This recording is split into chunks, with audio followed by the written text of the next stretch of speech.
there, boy. What day is this? Christmas Eve, sir.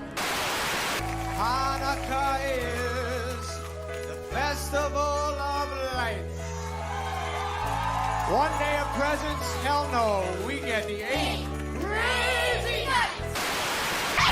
Come now, sing with me, Papa Grimbo.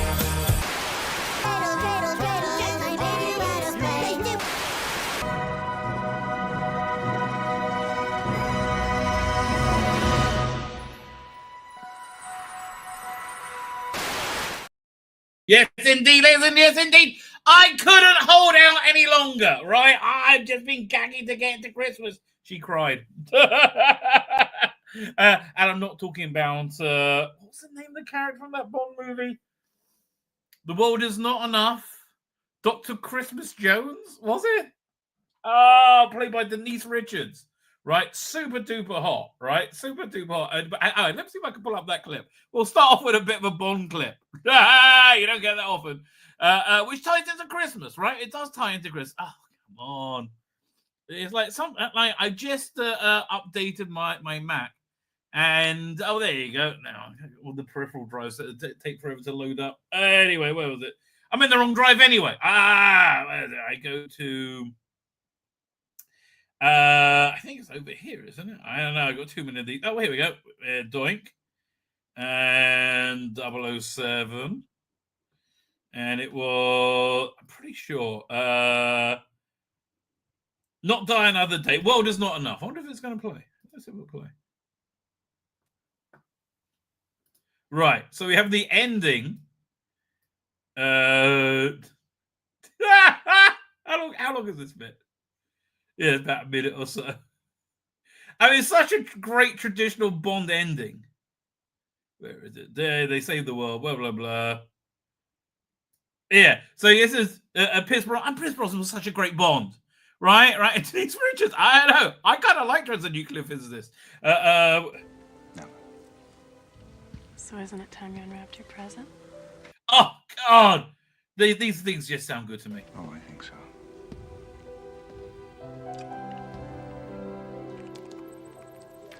And honestly, it's a shame that what's his name, John Cleese. I mean, John Cleese is such a bonkers git now. I mean, like people just can't get over they were wrong about Trump, right? He cannot get over it. But I kind of liked him as Q's replacement. I like they had that handover from Desmond Llewellyn to John Cleese. What's that? The car. So he must be nearby. Where? Where? It picks up body heat, so humans come out orange. I thought you said he was with Dr. Jones. That's it, Christmas Jones. I'm sorry, he would be moving a little bit more if the body heat was heating up like that.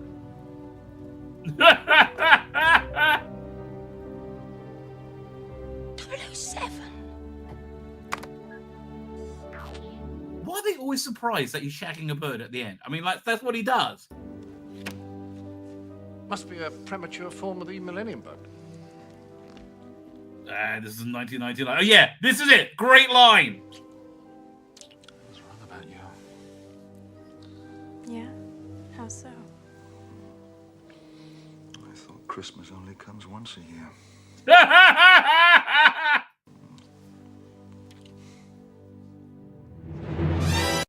James Bond will return. Not such a great movie. Bam, bam, bam. But Christmas is James Bond time. You know me, I grew up watching the Bond movie after the Queen's speech at like 2:30. Man, I tell you, the Christmas lineup used to be fantastic, right? Look, this year, God bless them, they've really tried BBC. I really can't rag on them too much. I can rag on them about a lot of things, which we're gonna. Oh yes, we're gonna do that. But I can't really rag on about their Christmas lineup this year. Very impressive. I mean, the mere fact that Doctor Who horribly miscast. I mean, like, at least with Shooting Gatwa, I can see why people thought he'll be good, right? Like I'm sure he's very charming in real life. I don't know. is charm just fuckability? I mean, that's really the question. Like, is Denise Richards charming, or do you just want to fuck her? I don't know. I mean, Denise Richards, or 24. It was it Denise Richards who was married to, what's his name? Oh, basketball player. Not Denzel Washington. No, not Denzel Washington. Dennis Rodman. It's kind of they rhymed, right? They rhymed. They're kind of similar. No, it was Electra. Oh, what's it? This is all a long time ago. I haven't thought of it. It was Electra, who was always, I thought, hotter than Pamela Anderson. Well, didn't. No, I'll look up. Now I just got Desmond. I went on Dennis Rodman. Dennis Rodman, right? Let's see. Let's look at his Wikipedia. Who used to be mad? He looks really bad nowadays. Bloody hell. Holy crap. He is not looking good. Holy shit. The cat from Red Dwarf looks better. Wow. Here, I gotta show you a picture of him. Holy crap. And he was an athlete. Oh, hang on. Look at him. He looks really, genuinely terrible. I mean, like, really, genuinely, properly terrible. So I was looking up his Wikipedia. See who he was married to. Common Electra. That's it. I didn't even seen the name yet. I got to his wives. Hang on. Personal life, I guess. Family. Carmen Electra, right? Carmen Electra. Oh, I always thought was hotter than Pamela Anderson. By the way, if you have Disney Plus, I do recommend very strongly. Was it Pam and Tommy, starring the insanely hot woman from Downton Abbey who ended up marrying the Jewish guy tonight? Well, in the show, and Lily James, right? As Pamela Anderson. That is awesome. Right, that is all. Something else awesome that I saw last night, and I'm looking forward to review. I got a poster of it. Red One. Okay, when I say it was awesome, right? When I say it was awesome, for free, it's awesome. For free and not having to go out, it's awesome, right? It was a cut above your average streaming movie. I so understand why this tanked at the box office, right? And we'll talk about it when we get to it. Right, I so understand why this tanked at the box office. By the way, I was just watching before I came on. I just saw another trailer for a movie I never heard of. Looked quite good. I was just watching before we came on. I had some downtime, so I was like, it wasn't really time to do anything, but it wasn't time that so I was watching the making of Hitchhiker's Guide to the Galaxy it was on the Blu-ray, but it was from the 2000s release, I guess. So I realized Ford Prefect in that, who was different from the radio show, is the model of modern Doctor Who's, right? It's really weird. Let me see if I can pull that up as well. Because I'm watching it, I'm like, that's what a modern Doctor Who is like, right? Just like that. Oh, the gorgeous kiss of coffee. Oh, I love thee. How many times may I say that? Anyway, I'm taking way too long on this because we've got so much to talk about. What was it doing? Hitchhiker's Guide to the Galaxy. That's what I was looking at. Doink. No, it's an MKB. Won't play. But the full prefect in that, he plays it exactly like a modern Doctor Who.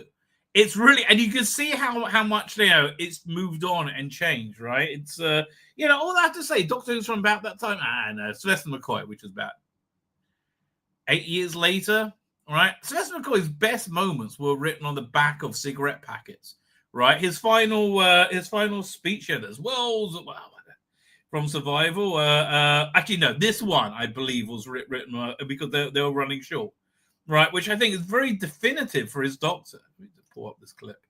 Right, it's actually I think one of the best moments in Doctor Who. Right, for me it was something that says Doctor Who has really evolved from what it used to be, and now it's like new, modern, and different. Right, it's like it's taken it to was it a new level. Episode was it from? I'm gonna say Remembrance of the Daleks episode 3 is my guess. Let's have a look, see if I can find that scene. I guess we'll do the original one. Not the. He also got the. Was it Greatest Show to? Oh no, wait. It was before Ace had the baseball bat, I think, wasn't it? So that'll be episode 2. Oh, but this was a great reveal, wasn't it? You are a slave, Ratcliffe. You're born to serve the dark. And the way they faded the voice from one to the other. Was that Terry Malloy? This was just a fantastic reveal. I love that. It's episode 2. Let's go for episode 2. We're annoying. Hang on. Present video. I shouldn't be wasting my time with this. There's so much more other stuff I've got to talk about. Yeah, but you know. Where is it? This Dalek goes up the stairs. Here it is. A special edition that they did for the Blu-ray. It's actually quite good. I'll say the special edition for what's it called again? Greatest Show. Kind of not worth it. Here. Your tea. Sugar? It's always the way. You actually get these really good scenes when they're running short. Ah, a decision. Would it make any difference? Would make your tea sweet? Yes, but beyond the confines of my taste buds, would it make any difference? Not really. But yeah. Yeah, again, I like the way you can see the characters thinking on a more global, not global, or a more galactic scale. What if I could control people's taste buds? What if I decided that no one would take sugar? That'd make a difference to those who sell the sugar. I wonder who wrote this? Ben Orrich or Andrew Cartmel? Sugar and those that cut the cane. I mean, My father, he was a cane cutter. Ben Orrich was obviously wrote the story, but again, this was like, I think this was written on the back of a cigarette packet, literally. Exactly. Now, if no one had used sugar, your father wouldn't have been a cane cutter. That makes sense, because they had to hide this guy especially. You didn't see him any other time. Maybe there was like a reshoot. I don't know. It's been a long time since I read the making of things. If this sugar thing had never started, my great-grandfather wouldn't have been kidnapped, chained up, and sold in Kingston in the first place. Okay, I'm still saying the narrative that this was added in doesn't make sense. It is thematically perfect. Well, it happens that way sometimes. It doesn't. You're African? See? Every great decision creates ripples. Like a huge boulder dropped in a lake. The ripples merge, rebound off the banks in unforeseeable ways. The heavier the decision, the larger the waves, the more uncertain the consequences. Life's like that. Best thing is just to get on with it. Great. What a great piece of Doctor Who that is, right? But yeah, man, the full prefect very, very much like a current day Doctor Who. Fine, we have a lot to talk about. Let's start looking at things we need to talk about. What was it? Who's just said that? Didn't say it. Karney says it's a rare Wednesday side. Yeah, I was like under the weather. When was it? Monday, right? And I was feeling better, but I thought I should take it a bit easy. So I took Tuesday off, and then I moved it today, and I'll do a stream tomorrow as well. By the way, you'll know if my cat comes down because she loves playing with the paper chains over here. Right, she does. So she will tear them down. Right, she will tear them down. Man, where are we going to start? Well, we'll start with the Superman stuff. I'm looking forward to that. I'm looking forward to season 7 being announced. I'm surprised they didn't get the announcement out today. Right, yeah, that would have been great. Do we look at how bad Keir Starmer's doing? I mean, Keir Starmer's doing. I mean, he's really the most hated and reviled prime minister that I think I've ever seen. This government is the most hated and reviled government that I think. I mean, like, really. Okay, look, don't be wrong. I didn't like the Tories, right? They were shit. But this is next level shit. It's unbelievable. Here, let me share the screen. So, share screen. There's just so many memes like this right now. Oh yeah, they screwed a whole bunch of other people now. Again, they probably old people might not vote for them, so they're like, screw you. Doris Jones, annual income £11,500, lost her winter fuel payment for 2024. Says she has some difficult decisions to make, i.e., eat or heat. Yeah, man, I feel bad for pensioners this year. It's like it's disgraceful. It is so disgraceful how these pieces of shit take a shit on our elderly, which they do. And again, believe me, if there are a bloc that might vote for them, they will be doing fine. Meanwhile, you know, they kept saying, "Oh, we don't need money. Oh, well, the 22 billion black hole." You lying fucks. No one believes you about anything, right? Literally, no one believes you about anything. So with Doris Jones, 11,500. Rachel Reeves, annual income 1,600 and 600. No, is it? Yeah, is it 163,891? That's a bit of a weird number. Pounds. That's quite a lot more. Retains her heating allowance of 24. Says she had some difficult decisions to make. Fuck you, man. I would line these cunts up again. No, I'm joking. I'm speaking metaphorically, obviously. But God, the mixture of such deep incompetence, gaslighting, and pure fucking evil, right? It's unbelievable. Yeah, so it's the WASPy women. Apparently, they extended the age of till you get your pension for women till age 65. I don't know. And they said, well, and when they were in opposition, they said, well, of course. We will look after our elderly. Pieces of shit. Anyway, they're all losing their shit right now because Elon Musk is bankrolling reform, and they're bankrolling reform, and it's going to be a big deal, right? It means reform are basically destined for power. I don't know how long this government can stay. I mean, listen, they delayed the elections, unbelievably, right? You know, and I can't believe you have a policy to say, well, there's only a few councils. What would you do if it was reform? And they had the gall to say reform was a danger to democracy. No, Keir Starmer's a danger to democracy. Socialists, you can always vote them in. You never vote them out. That's really the problem with them, right? You can never ever vote these cunts out. Oh God. Anyway, so a nice bit of truth bombs here on BBC, which I always enjoy. Response to Daisy's point about Elon Musk and Twitter, I would ask you, what is the BBC? It's a state monopoly pumping out state cant. Propaganda. Yeah. Darling, why are you looking so disdainful? Could you tell me, are Hamas a terrorist organization? Was October the 6th all those fucking Jews' fault? Yeah, that's what you think, isn't it? The BBC is a disgrace. And the biggest disgrace of the BBC, which incredibly isn't Doctor Who, the biggest disgrace of the BBC is BBC fucking News. It's no different. Right. Well, it's of course, a monopoly. I would disagree. Yeah, but you're a lying cunt. So, you know, you take that as you will. On that with you most vociferously. But Rupert, there is another... It's an establishment monopoly, Joe. It's nothing else. You know that. It's a public... Yeah. If you were dependent on people liking you to survive, your organization will be dead and buried. Look at your ratings. And don't remember when you say, oh, it's Netflix. It's Netflix that's making all that ratings go. No, it's you being shit.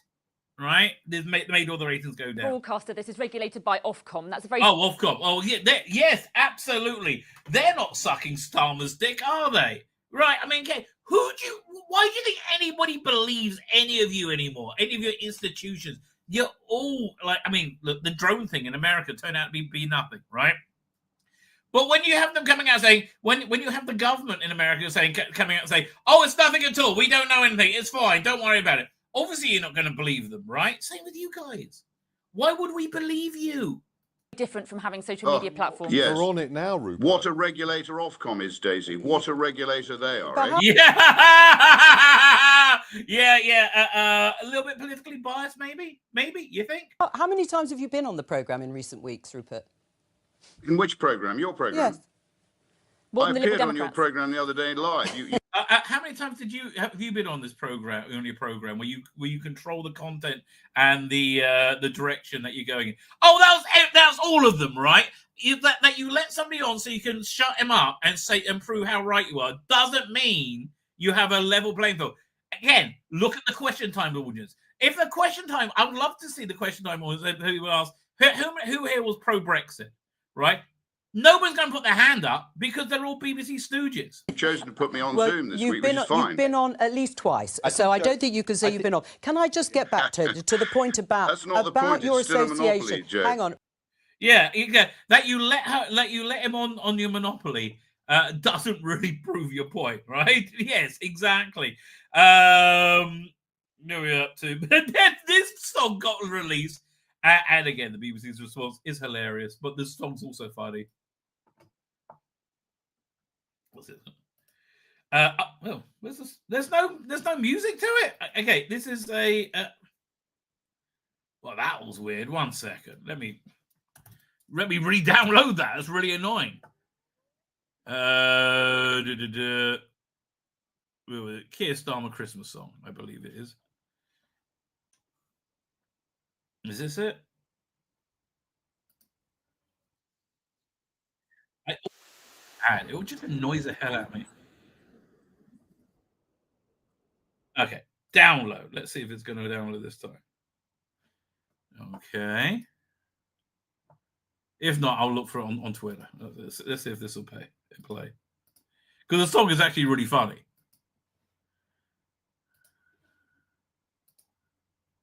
Up to 4,000 pensioners will die because of cold this winter. That's very true. I called on government to raise the threshold for winter fuel allowance. Please like, share, and donate if you can. Well, I'm liking and sharing, but I am Jewish, mate. Yeah. You got to understand who your audience is. Try to imagine a house that's full of cold. Try. Oh, I would certainly buy it if I see it heading up the charts. I would love this to be the Christmas #1. Oh, God. Wouldn't this be great to be the Christmas #1? To imagine being 80 years old. That's where I'll be since Keir left me. I wish tears could heat my home. What can I do without fuel? I've got no place to go. It'll be freezing this Christmas without fuel at home. It'll be freezing this Christmas. Yeah, not so good. There was the other thing as well. That your winter, shocking nobody at all, right? Nobody at all. Where was it? It was, what's the name of that prick? Ed Miliband, right? Ed. That's so funny. I got to put that up in a second. Ed Miliband. Telegraph had this article about him I saw today. I should have, here it is. Look at that. Here. 1 second. Share screen. There's a tab. Okay, no, I don't want to buy a subscription to your bloody paper.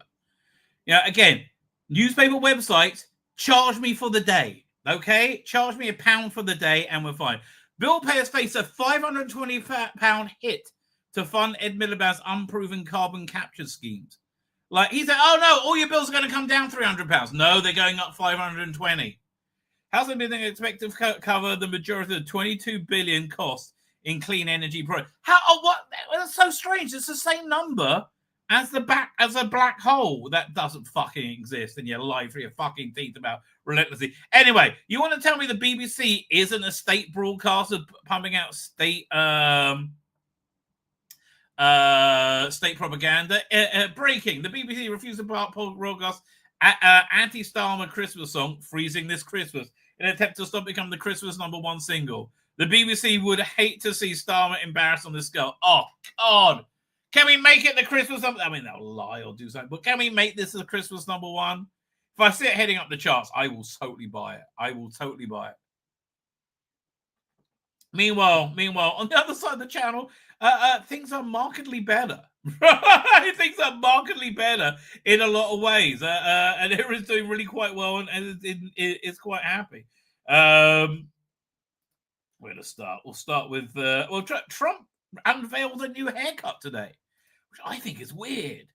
Like, I think it's the haircut. Having a new haircut is weird, but also Like the haircut itself is weird, right? There's a lot weird about it. Like, is that mullet? What the hell's up with that? And I love the Trumpster.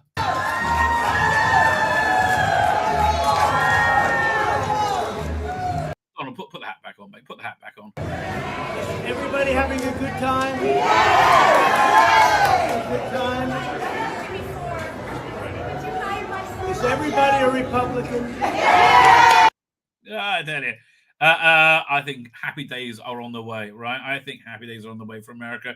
And I hope that has a trickle-down effect to the rest of the world. Okay, look what a freaking brilliant negotiator he is. All right, and he hasn't taken office yet, right? Check this out.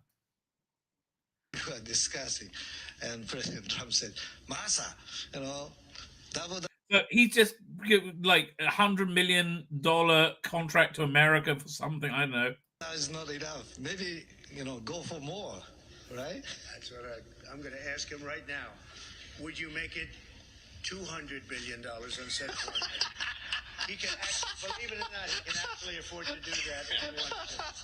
Wouldn't you like a guy like this fighting for you? Right? Man. I like, it seems to be the best president America's ever had. Like, it's somebody who genuinely cares about America and Americans, regardless of their identity.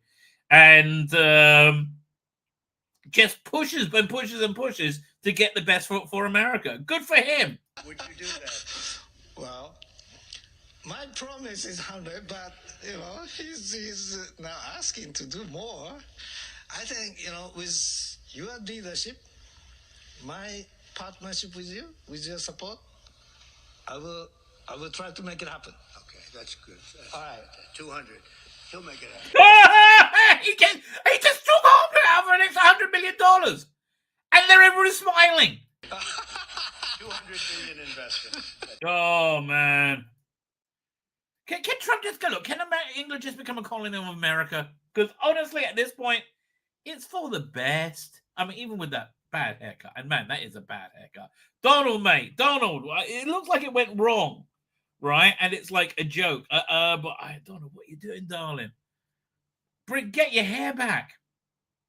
So he had a press conference. I've got 2 or 3 clips there we'll play. This will be the most exciting and successful period of reform and renewal in all of American history, maybe of global history, the golden age. God, I love how he talks himself up. Oh, God. See, us English, we hate doing it, but it's a good thing to do. Talk yourself up, believe in yourself, think you are the best, right? And that's how you become the best. But listen to this. History, maybe of global history, the gold. I'm not just the greatest president of America. I'm the greatest president in the history of leaders of the world. Again, that's a Donald Trump type statement. Got up people's noses before. I think this is kind of charming now. Golden age of America, I call it. It's begun. So it's the golden age of America, and that's what it's going to be. And we hope we don't have any intervening problems, because things happen. Like out of nowhere came the China virus. Out of nowhere came... Can you see how much he loves calling it the China virus now? Other things we don't want to have. When I left, we had no wars. We had no problems. The Middle East was good. We did the Abraham Accords. We did things that nobody thought were even possible. Oh, and man, has things moved already? We're so close to a hostage deal right now. So Hamas, they didn't want there to be any Israel army, IDF presence in Gaza. By the way, yeah, I've got to show you this. Oy vey. Do you want to see your heart get broken? I'll show you your heart get broken, right? Oh, and this happens in Gaza every day. So my son just went back in today.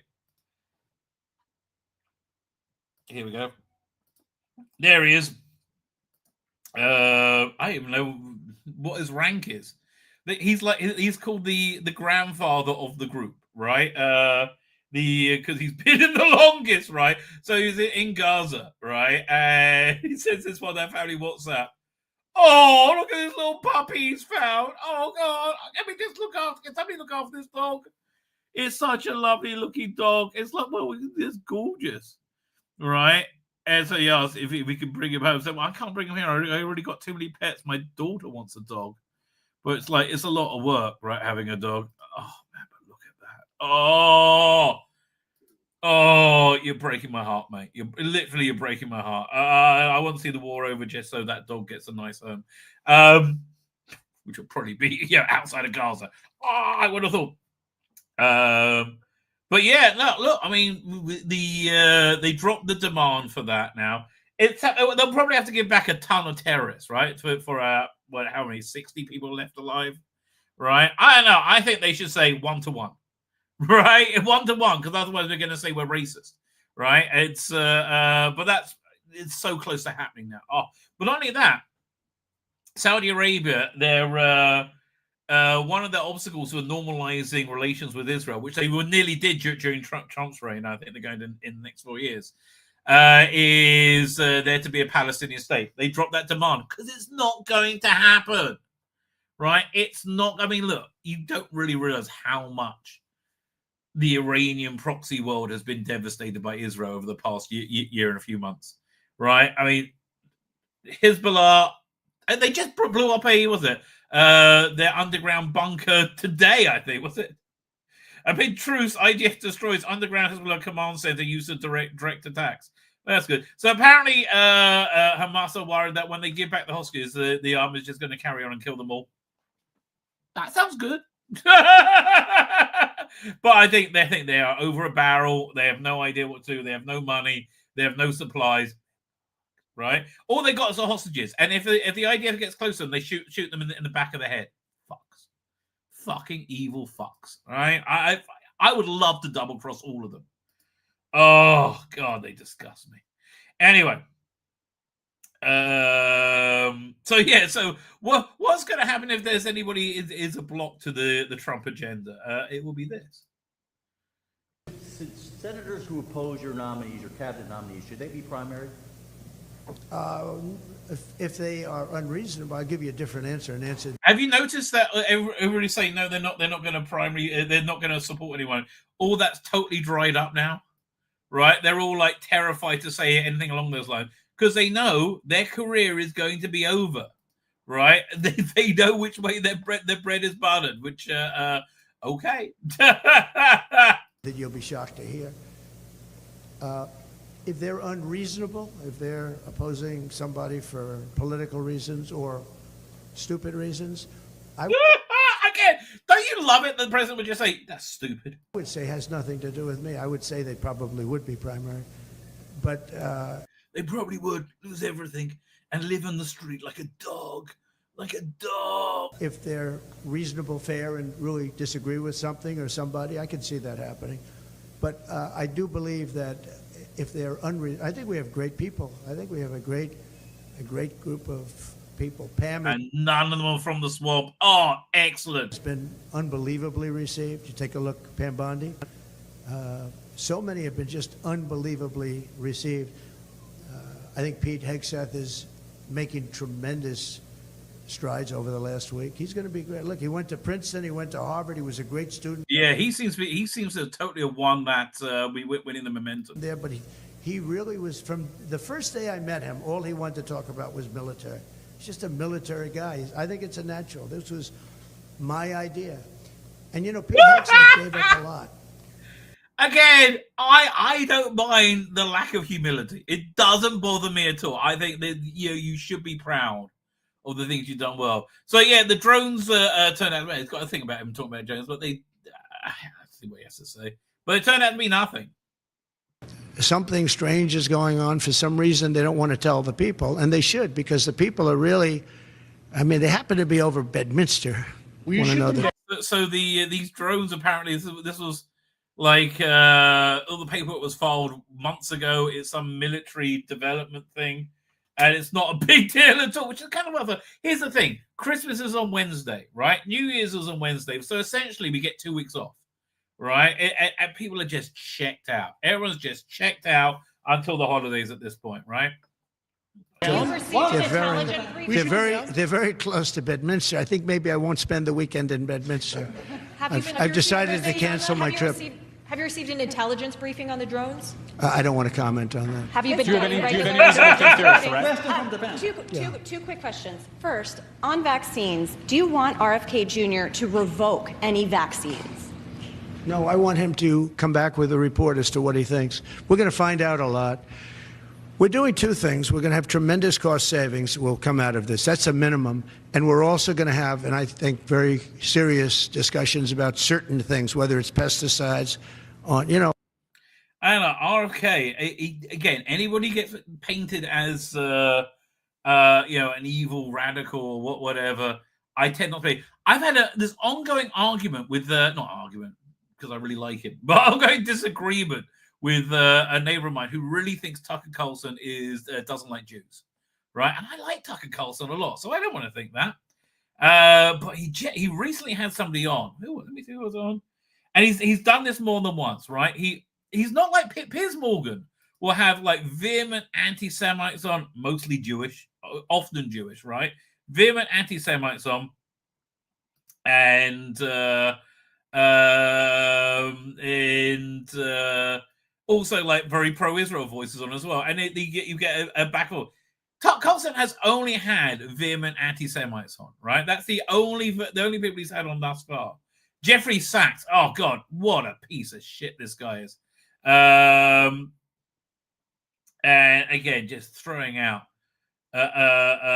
bullshit after bullshit, anti-Semitic bullshit after anti-Semitic bullshit about Israel, but really about Jews, right? And I've never seen Carlson interview a pro-Israel voice, right? And he doesn't push back on anything at all. So, like this morning, I said, "Look, I saw this thing. I don't think you can defend it. I think you're right. I think it's your early Christmas present." I got to agree with you. I think he's got prejudice against Jews because just look at his programming, right? Maybe he does. Maybe I'm not saying anybody who criticizes Jews are anti-Semitic. I'm just saying he relentlessly has on Jew haters, right? Intellectual Jew haters of all kinds, right? So maybe he doesn't like Jews. I mean, look, unfortunately, you do get that sometimes with devout Christians. Like they really like Mel Gibson, right? God bless him. I don't bear him any malice. Still a great movie director, and I love Fat Man. I'm gonna be watching that soon. I think maybe I'll watch that this week. I like a bit of Fat Man. He was a great Santa. I think I prefer J.K. Simmons from Red One. Though. So I think he was somewhat better. And what else is there? There's one about talking about Lara Trump taking over the seat in Florida. Who gives a crap? No, we'll get that one. Let's talk about some geeky stuff, right? I think that's and then we'll get to the chat. Should we do the Red One? Let's do this though. I just saw this trailer, right? And it was really good. I've never heard of this before. Check this out. It's got the girl from what's her name?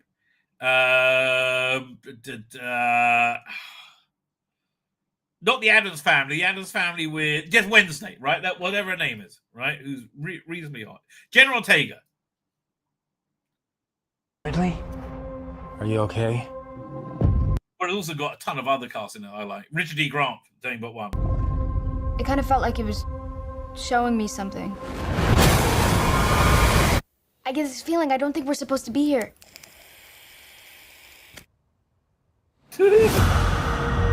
The Leopolds donated this entire nature preserve, and they care about a lot of things, not just pharmaceuticals. Fine.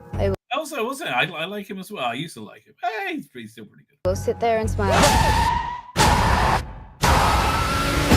Sorry, What happened? You walked from the airport or what? It's perfect timing. I need you to act like everything is fine. All right, that's who it is. No idea who that is. Is there something in your car? A lot of species in this area are rare. What exactly are we saying this is, though? I think we know exactly what it is. A horse-like mammalia. With some sort of protrusion or growth. It's a fucking unicorn.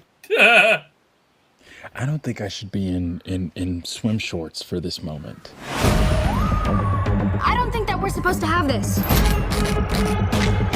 We need to study it. Whatever it is, it seems to be the cure for cancer. Cancer? That's the biggest one.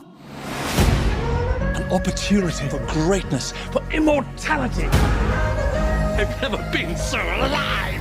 Was that a part of the unicorn legend that their horn like gives you, vitality? I think so. Actually. Dad, please just listen to me. We need to give the little one back. Okay, bad things will happen.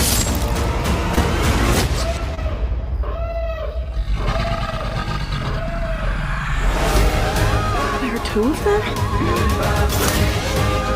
They're gonna kill us. I'll do whatever I have to take care of you. This is kind of a Christmassy movie, weirdly enough. If they said at Christmas, it totally would have been. You'd retreat in the face of opportunity. That horn was rather girthsome.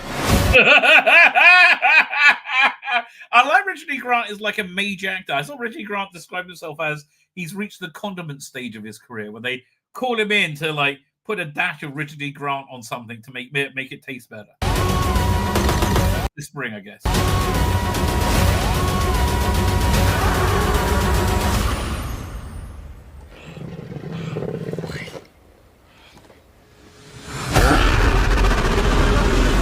I'm picking up good vibrations. Here's hoping we kill Bigfoot on the way home, huh? Yeah, again, I wouldn't go to the cinema to see it. And totally, if Amazon wants to buy it and put it on for free, I'm on board with that. Just like you did with Red One. Let's get to the chat, then we'll talk about Red One. I think, right? We actually got a lot of stuff to get to. There we go. A couple of things I didn't show you. This is Keir Starmer looking longingly at the Biden regime. So why can't things be as good for us as them? Right, Keir. I think you tell some fibs every now and again, mate. I think you tell some fibs. Liz Cheney's going to jail, baby. Liz Cheney. That's why she's angling for a presidential pardon. Oh, yes. I really hope she goes to jail. I hope I see her in an orange jumpsuit. Do they shave their heads? They should do. No one can answer why we subsidize Canada to the tune of $100 billion a year. No, it makes no sense. What many Canadians want Canada to go on the 51st state. They want to save massively on taxes and military protection. I think it's great. 51st state. No, England. Make England the 51st state. Okay? Make England the 51st state. We don't want... Just get rid of Storm. Make England... Yes. You know what? I bet if there was a ballot right now, you could become the 51st state of America and have Donald Trump as the president, or you can keep things as they are. It's looking bad for Starmer. Let's make that the Christmas number one. That's all I want to say. Let's make it the Christmas number one. Hey, let's pull out some of my candy. And I've done you proud today. Oh, been waiting to pull out the big guns in this. Oh, look at this. Great Christmas adventure. The worst Doctor Who moments of 2024 so far. We'll do some more when we come back here. We'll do some more when we get up. Oh, Millie, you look fantastic, darling. Fan-freaking-tastic. Star Wars, now a dead brand. Apparently so. What's the name? Skeleton Crew, which obviously had a lot of money spent on it, has a big star in it, doing bumkus, not even on the charts.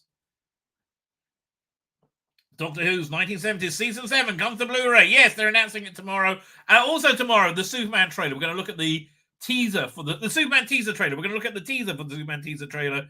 Also, and I am very psyched about this. I think it's going to be great. All right. I've been wrong about so many things. I've been wrong about 45 minutes in. Wanted to finish quick tonight so I can come back here. So I can, slink off and watch telly. Really? That's really what I wanted to do. I thought, oh man, I thought it was like 20 minutes in. Okay, never mind. The worst Doctor Who moment 24 has to be firing me because I was better than Shooty. That's why you were fired, darling. A little bit straight and white and working class. Also, that's a bit of a naughty. Robbing us of a Christmas special that looked like this. Oh, wouldn't you love that Christmas special? Interesting enough, this was like 3 different AI. I realized how little I know about AI image generation by looking at. Oh, I got to pull that up. By looking at Doctor Who Mid-Journey, and there was a great stream on Daz channel. Let me see if I can pull that up. A second. Mid-Journey. Yeah. Doctor Who and Mid-Journey. He actually put out something news there, which I thought was very, very cool. Man, that's good. Oh, man, he's got a whole bunch of new stuff here. Let's pull this up. Oh, no, we'll get to that after the chat. Right? But, man, he has some incredible ideas. He said you could do things like take the animation. Let's say you take the animation of like the reconstruction, and then you can map over it like photorealism. You can train an AI to make photorealistic models that look like that look like they are filmed in the 60s. That's got to be the way to go, right? That's totally got to be the way to go. And like, I didn't realize you could do stuff like he got the Lee Sullivan TARDIS console room from the 90s and made it photorealistic by using. I didn't realize you could put AI over as a skin over something, which fascinates me, right?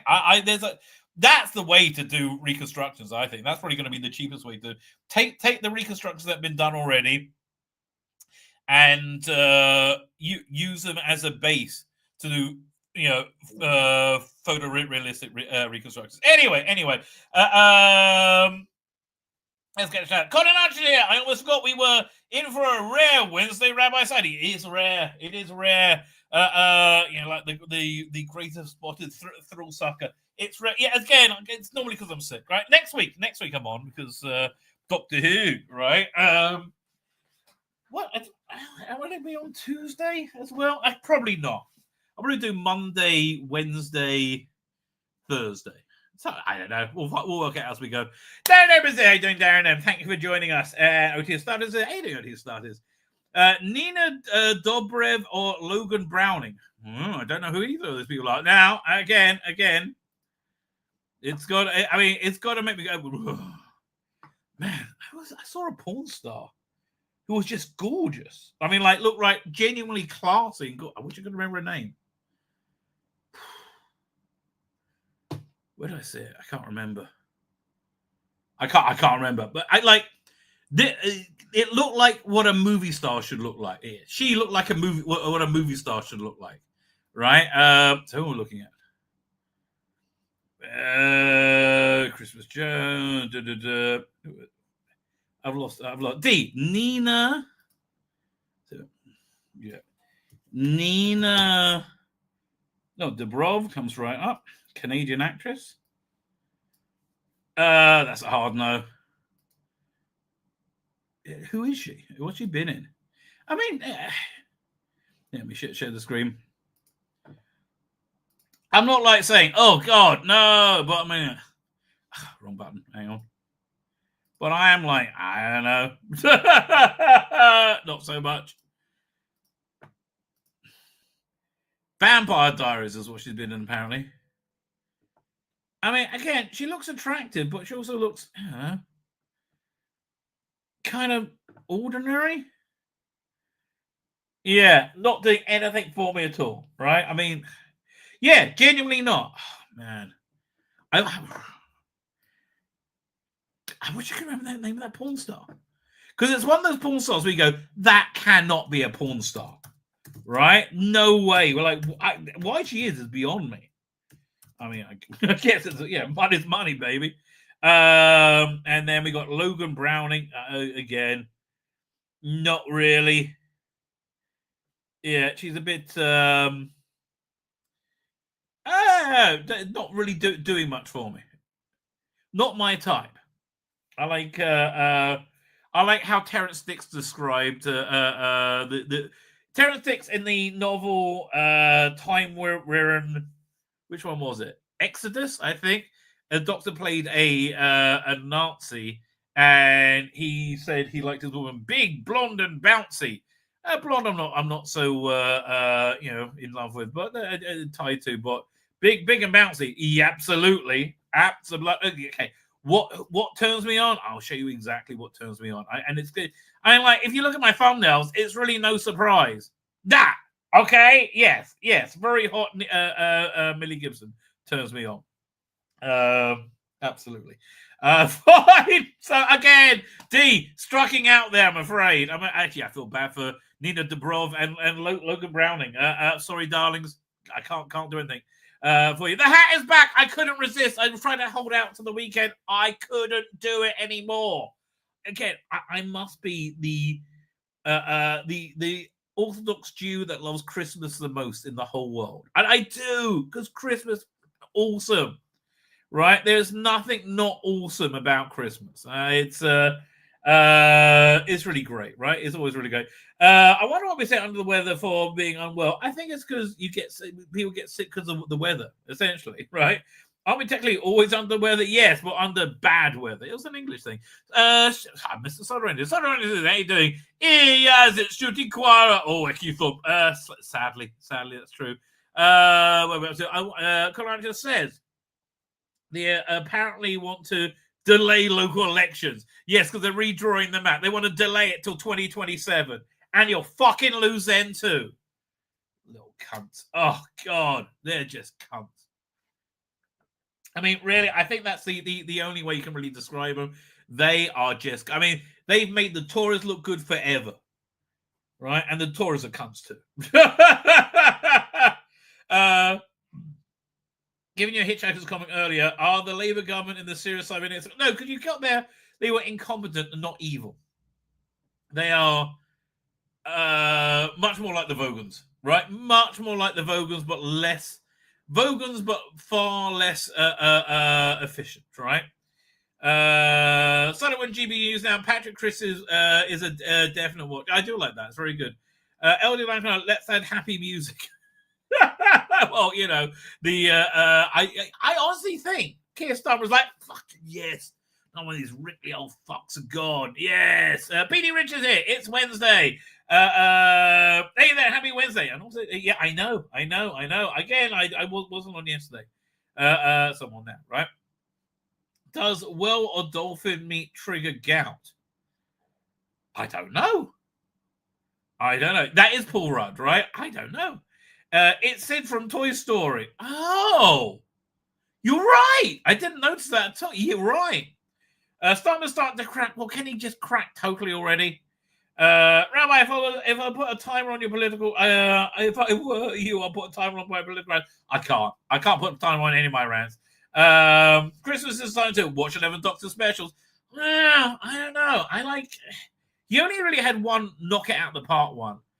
I'm not sure. I mean, like, I love Capaldi.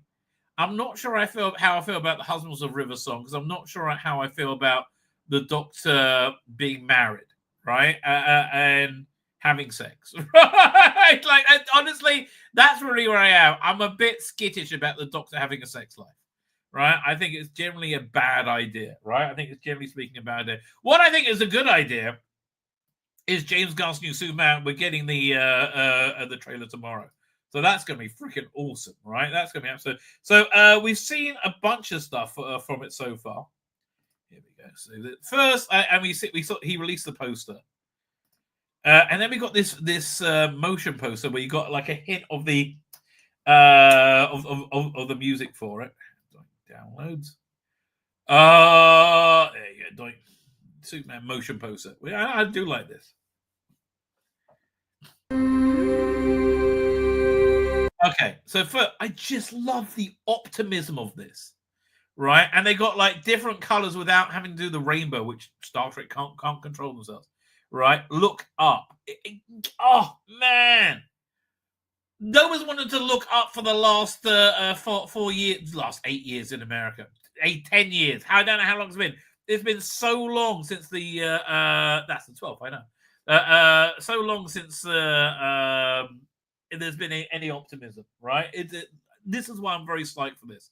And don't get me wrong, I really, really like Henry Cavill as Superman. I like him as freaking everything, right? Henry Cavill is a knockout of the park actor, right? I'm always interested in he always brings great stuff to the role and brings respect and integrity, right? Conrad says he finds the music very Battlestar Galactica. I agree with you, but I think we're going to get a bit of the traditional Superman music as well. But here.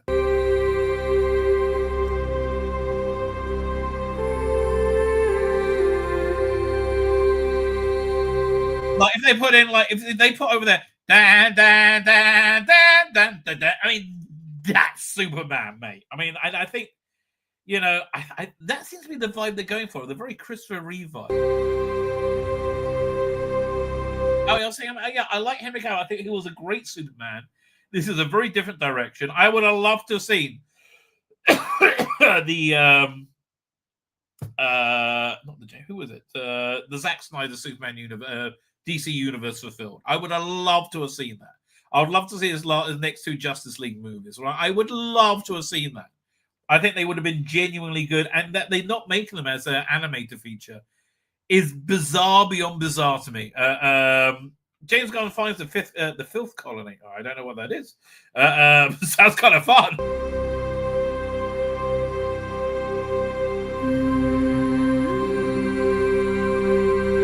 Yeah, there's awe and wonder in here, right? But not so much fun as yet. And one thing you can guarantee from James Gunn, not guarantee, that I'm used to seeing from James Gunn movies is fun, right? I find Creature Commandos a lot of fun. I like the third episode. I thought it was a lot of fun. I really should review that today. Right, so much I've got to review. I found that a lot of fun.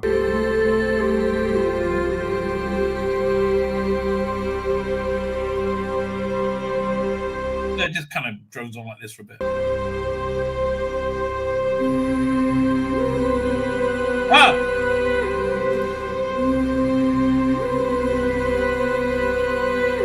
That's the Superman music. Listen to it.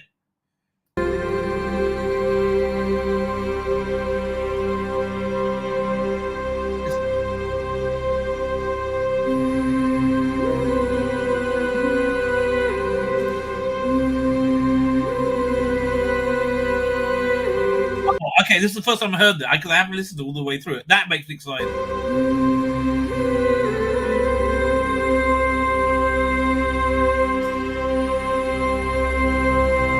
Yeah, because the Goldsmith theme. Thanks to Peter Rich telling me the name.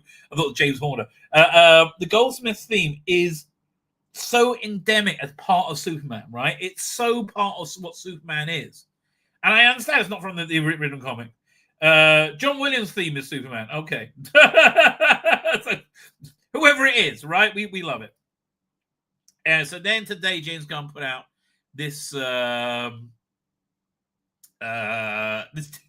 this introduction to the teaser trailer for Superman. What's the movie called? Superman, just Superman?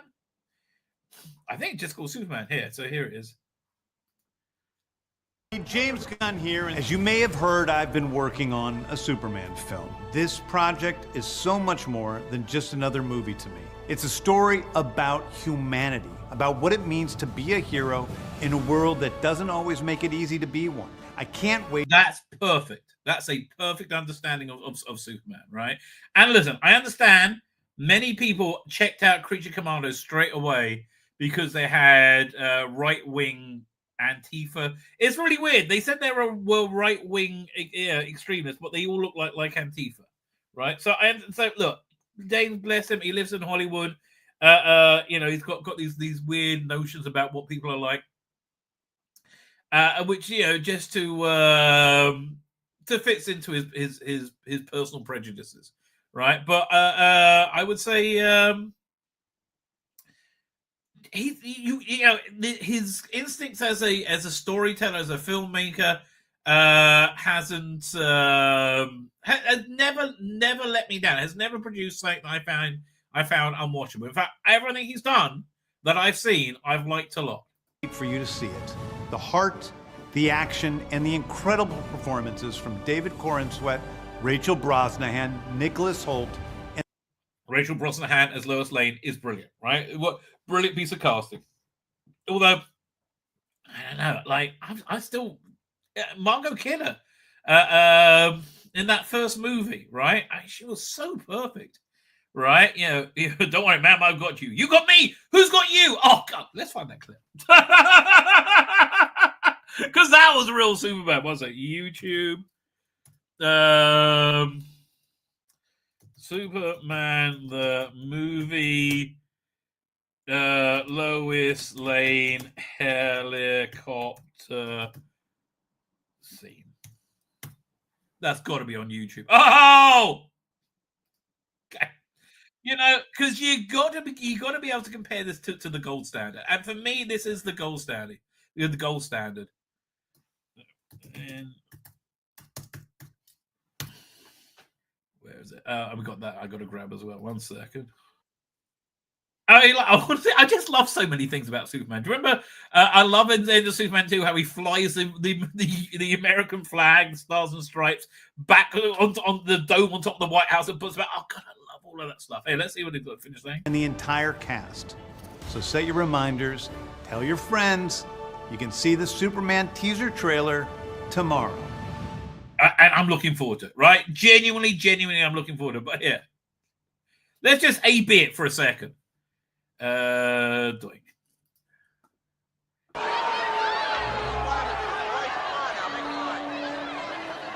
I mean, this is just a great director's scene as well. Weird that he wears a hat, though, in the late 70s.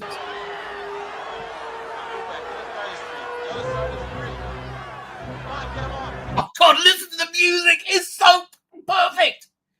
Again, great gag.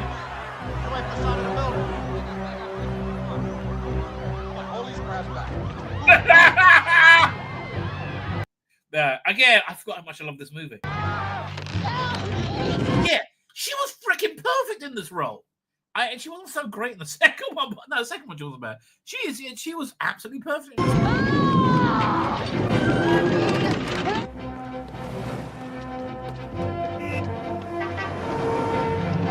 Yes! Oh, so good.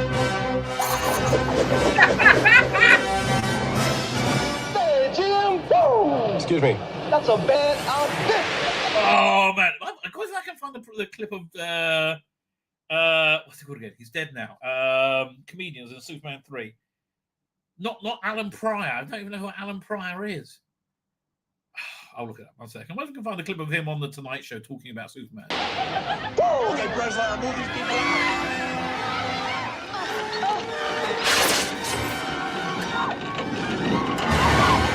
I love the way they rush up the tension as well. I mean, again, this is just a perfect scene. God, look up there.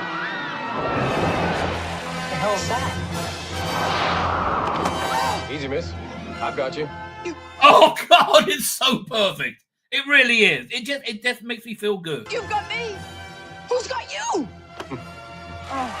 Let's see him save the helicopter. I can't believe it. I just cannot believe it. He got her.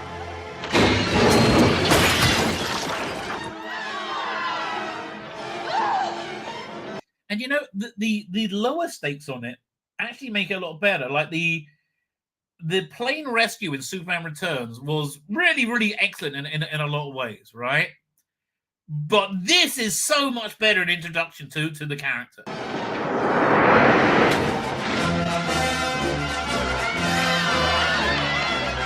They gotta have this music. I'm sorry, they gotta have this music.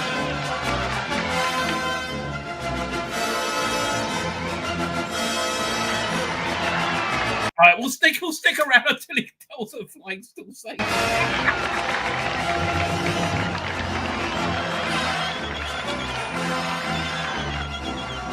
So I wonder if they're going to deal with like celebrity culture. Like, what would Superman be in the midst of celebrity culture? That's an interesting question. Oh, sorry, you don't like Superman Returns? There's a lot good about it. I liked what's his name, Lex Luthor. It was cancelled for a long time. Richard Pryor, by the way. Yeah.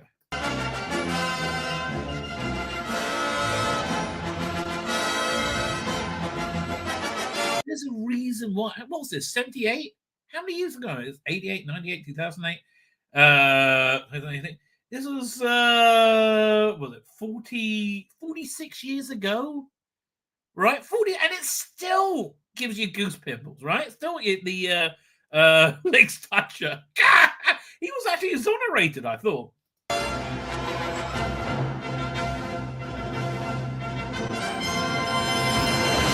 And you all believe a man can fly. Gentlemen, this man needs help. Well, I certainly hope this little incident hasn't put you off flying, miss. I mean, like, man, he is such a good-looking guy. Look at him. He's just chiseled and perfect. Statistically speaking, of course, it's still the safest way to travel. Wait!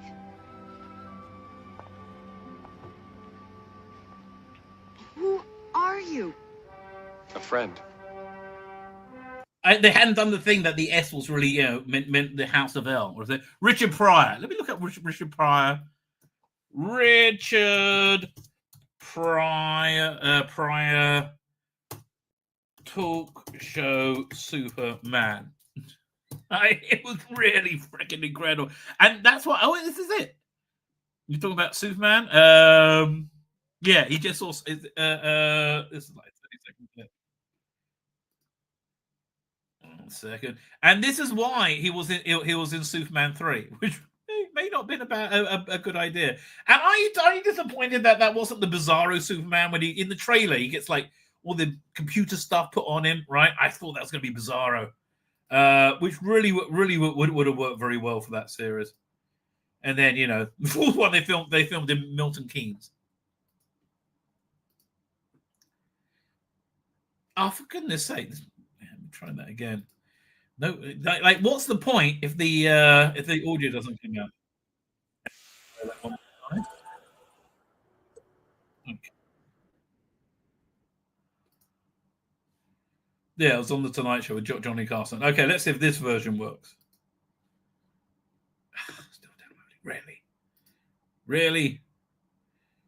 If not, we'll look for another comment. We could always just watch the teaser. Yeah, let's see if this works. No. Okay, I'm gonna, because this is such a great clip. It's promoting Superman 3. That's 83. Superman. He's promoting Superman 3. Oh, such a shame. Maybe can I convert that clip? Yeah, you know what? I'm going to try converting it because it's.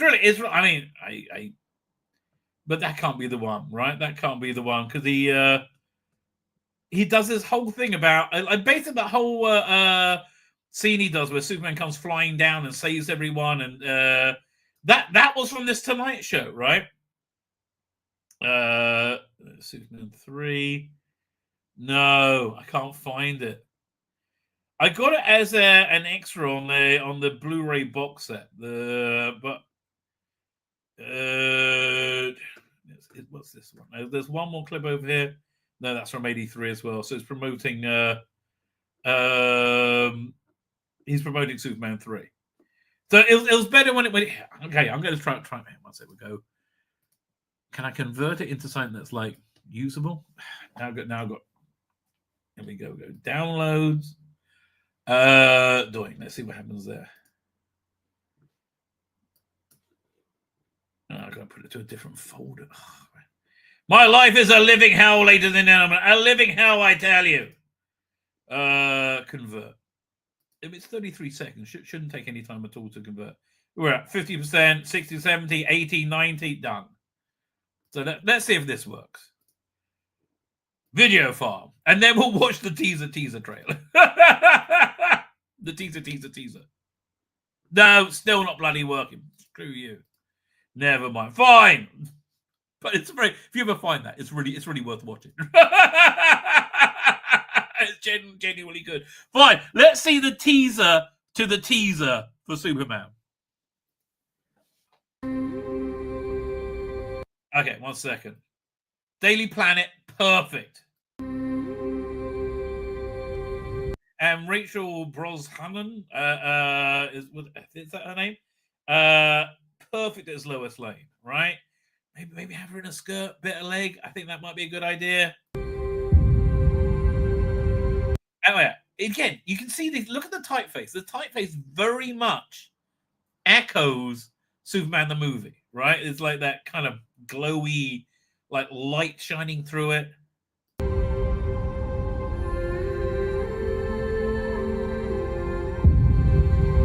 Oh, look, I'm excited already.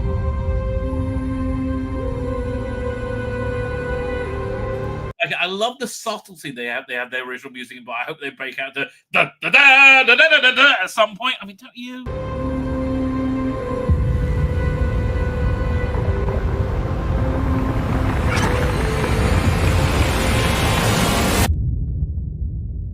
Yes, we'll watch that tomorrow, assuming it's out. Right? Assuming it's out, we will totally watch that tomorrow. This is what I watched yesterday, though, and I really, really, really had a great time, right? I genuinely had a great time. And I totally understand why this bombed in the box office, right?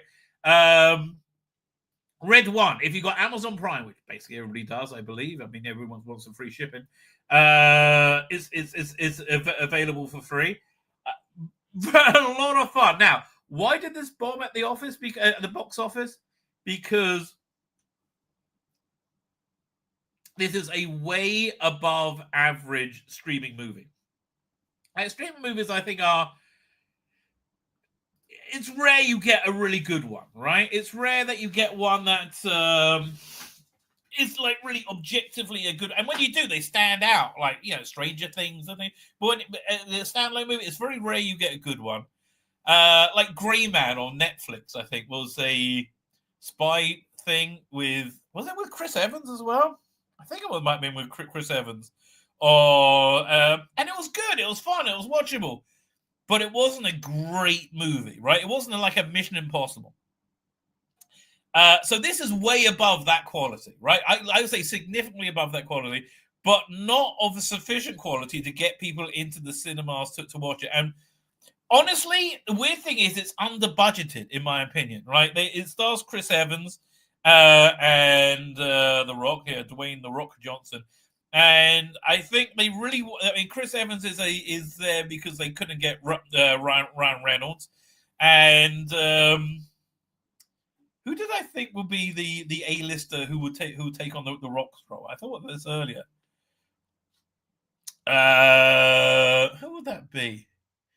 Man, I should have written it down because I thought, oh, that's perfect. That's exactly who they would have got if they could have got them. Okay, so the basic premise is it's very silly, right? It's very, very, very silly, and they all play it incredibly straight, right? The biggest problem with this movie is that Chris Evans' character is just awful. He's just like not a nice. He's not a nice person. You're not rooting for him at any time. And you know, it's like it's a Christmas movie. He has a bit of a redemption arc to turn things around. But like that's why you needed a Ryan Reynolds for this movie to make this character much more palatable, right? Make him something he would care about, who you would root for, who you would like, right? Who was I thought would be great in The Rock's role? I can't remember. Really can't remember. Oh, wait a minute. Darren Evans found it. I'll get it afterwards. Right? On Carlson. Yeah, let me pull it up 1 second. Now I've got to go to this down, go over here. Is this the same one as this might be it. We'll look at it. We'll look at it this afterwards. Okay, fine. Where was I up to? No, just lost my place again. Oh yeah, we're talking about Red One. Sorry, I went to a different screen, so I stopped looking at it. So again, that's the biggest problem. I think Chris Evans, his character isn't likable, and he doesn't imbue him with likability. Okay, but the basic premise is this: that they play it like a very, very straight action spy thriller, like a Mission Impossible movie, right? And they do it very, very, very, very well, if I may say so. They got all that lingo down, and yet the spy organization, the covert organization, is the North Pole, as led by J.K. Simmons Santa, right? He is great in this role, right? He is fantastic. So you get lots of really good action scenes, one after another. Perhaps the best one is the basic premise is, as I said, somebody finds a way of breaking into the North Pole and kidnapping Santa, right? 2 days before Christmas, and there's a great thing. Yeah, so not Chris Rock, The Rock, right? The Rock plays like the head of security. I can't remember what L stands for, but it wasn't a good enough acronym for me to remember it.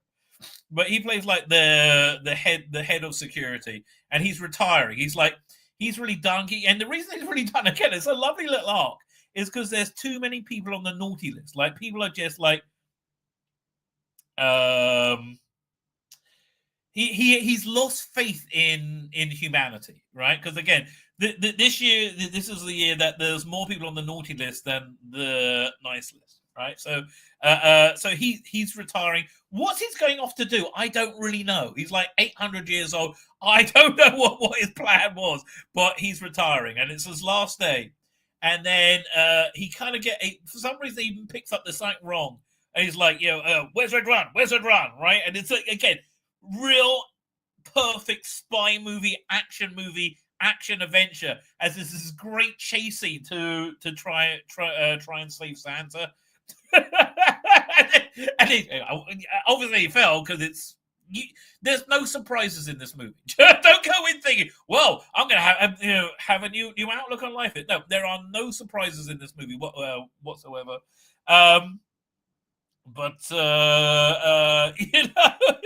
It's just, but there's no surprise really in Mission Impossible movies, right? I remember I was watching, not the best one, not the worst one, the one where Tom Cruise hangs off a plane at the beginning. That was it 1, 2, 3, 4? My guess is 5, right? 5, yes, because 6 was the one with what's it called again? Play Superman. What's the name of that guy?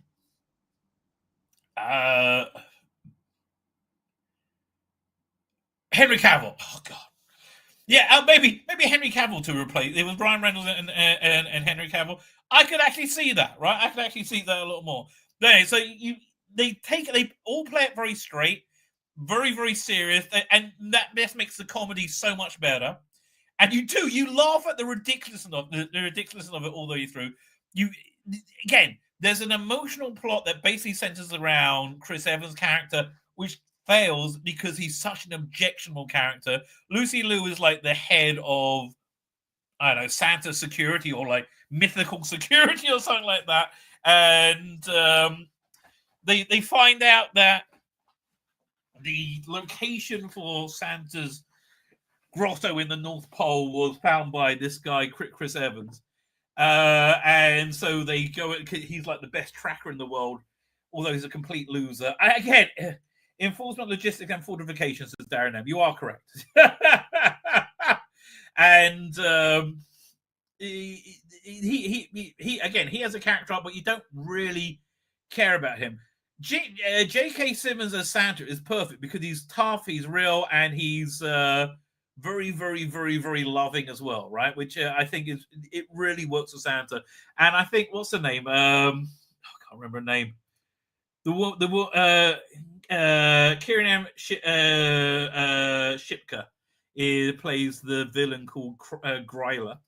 And she was Don Draper's daughter in Mad Men. And she's actually very good in this. But again, this whole production is, while it being a big production, a big movie, feels a little bit underpowered, which is like cinema, I think, only really works nowadays for huge, huge movies.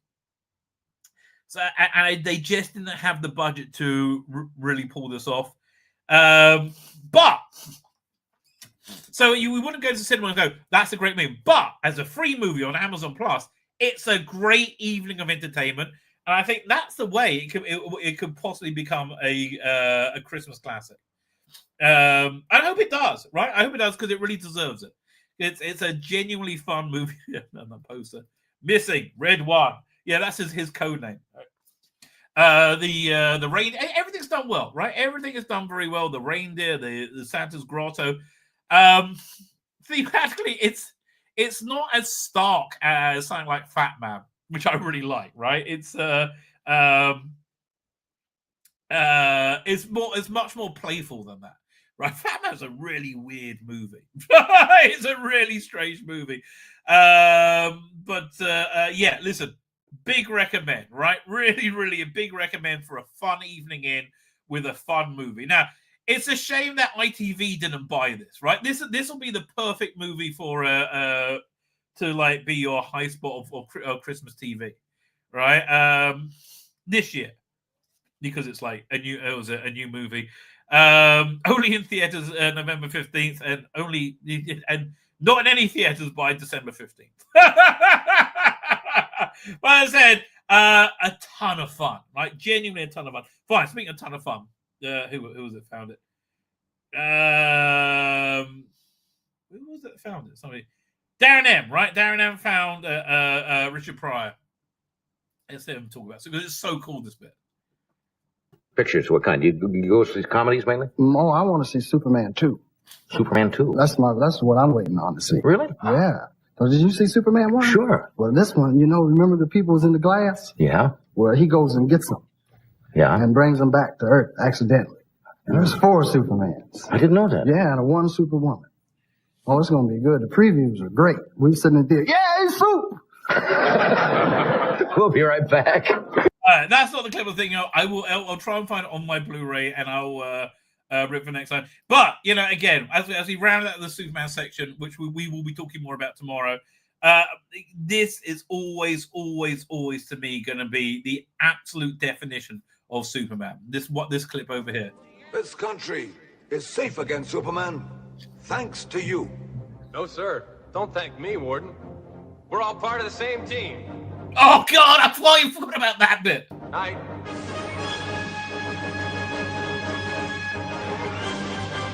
I hate to interrupt, but Gene Hackman was not... It was just weird casting as Lex Luthor.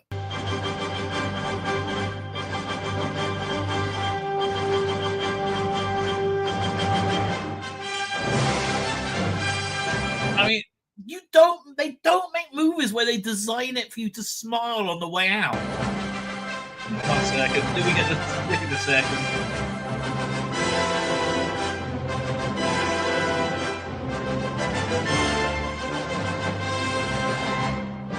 There you go.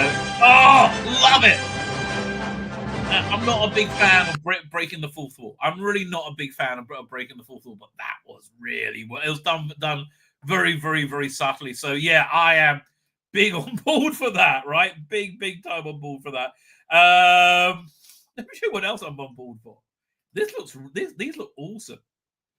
So character options are, if you don't have a character option collection, which I understand most people don't, they're re-releasing the classic Doctors, and do they look fantastic? Let me show you that. They look absolutely fantastic. Just great packaging, and pretty good sculpts as well. So let's look at them. I would have liked it if they did these in black and white. That would have been really cool. I got a black and white trouser and a heart just right over there on my desk. Second Doctor, I love how each one has the correct logo. And again, I love that they choose the right moment from the titles to really illustrate. I feel like I'm watching Third Doctor, and then they just they put the time tunnel off the side. It evokes the Fourth Doctor, right? Yeah, look, the little down bit over there. Lovely packaging, really genuinely lovely packaging. Bit of Sylvester. They very wisely, I think they cut out all his titles. They clearly didn't like the Sylvester titles, and I think that was the time tunnel from the McGann one. And here's the back of the boxes. A little blurb about each Doctor. One day, oh god, you get a nice quote. Say goodbye to Susan. Time Lord introduction. When I meet a regime that needs to import savage alien life as the security guards, I begin to wonder who are the real criminals. Well, again, that'll be Keir Starmer. Yes, well, you can see. I can see your long rest hasn't done anything for your megalomania. Have a jelly baby. I don't suppose you've completely ignored my secretary secretly prepared any Nitro 9, have you? Again, yes, they finally are the right quotes. I'm not here as your prisoner, Davros, but that was an iconic moment for Doctor Who. This is a situation that requires tact and finesse. Fortunately, I am blessed with both. No, you're not. The universe hangs by such a delicate thread of coincidences that it could be useless to meddle with it, unless, like me, you're a Time Lord. I wish they had more of the Big Finish stuff over there, right? But what an absolute gorgeous piece of packaging. Right? Oops, wrong way. So, look, well done character options. These look, again, I'm not buying them because I already have them. So, and I'm not buying them for the packaging because I always take mine out the package. Speaking of packaging, look what leaked And the announcement apparently is coming tomorrow. Season 7. I've been very blessed, right? I've been very blessed with Doctor Who Blu-rays of late. I liked season 25 is one of my all-time favorite seasons, as is season 7. I love both of them, right? And by the way, I love you got the entire McCoy era out now, which, you know, I don't think his audio adventures or even anything outside, maybe the comics, but the anything outside of the TV show, right, really match the standard of his TV show. And you really get to see the arc. Like season 24, they didn't know what they're doing. They know they wanted to have a comic book vibe, but it was too jokey and the production values weren't there. They didn't know how to use the BBC properly as yet. I think season 25, they did a full reinvention, reimagining of the character, yet I think totally in character the character. And season 26 is when they started to run with it. And again, they knew how to use the BBC. Like, why did they do Ghostlight? Because they knew they could do Victorian houses way better than they could do spaceships, the BBC. So that's why they leaned in it. Anyway, you got season 7, a fantastic season. Let's look at the stories in it 1 second. I should know off the top of my head, but I'm an old man now. Doctor Who episode guide. Yeah, why would they never? When I said guide, I just imagined what's his name? Brian Blessed in Flash Gordon going dive. Right? Why were there never Flash Gordon figures? Or maybe they were. I don't know. Right, season 7. What stories do they have?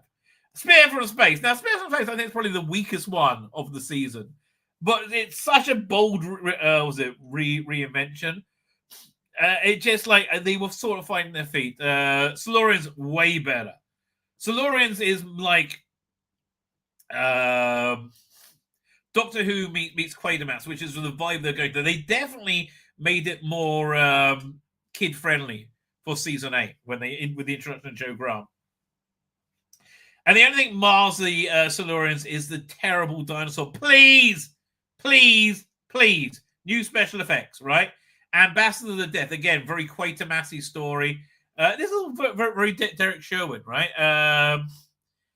It's not, in my mind, it's not as good as Silurians. It drags a little bit, right? But they were cutting down costs with these 7-episode stories. Right, Inferno, again, absolute perfect. So, okay, my favorite story is Silurians, followed by Inferno, followed by Ambassador of Death, followed by Spearhead from Space, right? So I wonder what the special effect, the special edition what ones are going to have new special effects. Inferno, to me, doesn't really seem like it needs it, right? Ambassador of Death, again, the special effects are, I think, so part of that story of that era. It's got to be the Silurians, right? It's got to be the Silurians. Did they do new effects on it here? Let me pull up my Doctor Who Blu-ray guide. 1 second. We will invest. I really should have had it here. That would have been smart, wouldn't it? I don't. Have they done new effects for any of these ones? I don't think they have they? I don't know. Hang on a second. 1 second. I'm just investigating. We'll start with Spearhead from Space. Great little book. Who wrote this? Paul Smith, compiled by Smallsett. I think it's more written by Smallsett. Spearhead from Space, not Space Museum. Okay, is there a special edition of Spearhead from Space? I can't remember. Okay, special edition. There is photo gallery trailers, unit recruitment film, regenerations, black and white to color, down to a film. No. Not on the original one, so I imagine they wouldn't be on the... No. So is the Silurians going to be under Doctor Who and the Silurians or the Silurians? Well, as I'm here, I'll try. Spear from Space. Space Pirates. Sontaran. Silurians. Releases from the Deep. Full contents are... See, Doctor Who and the Silurians. Okay.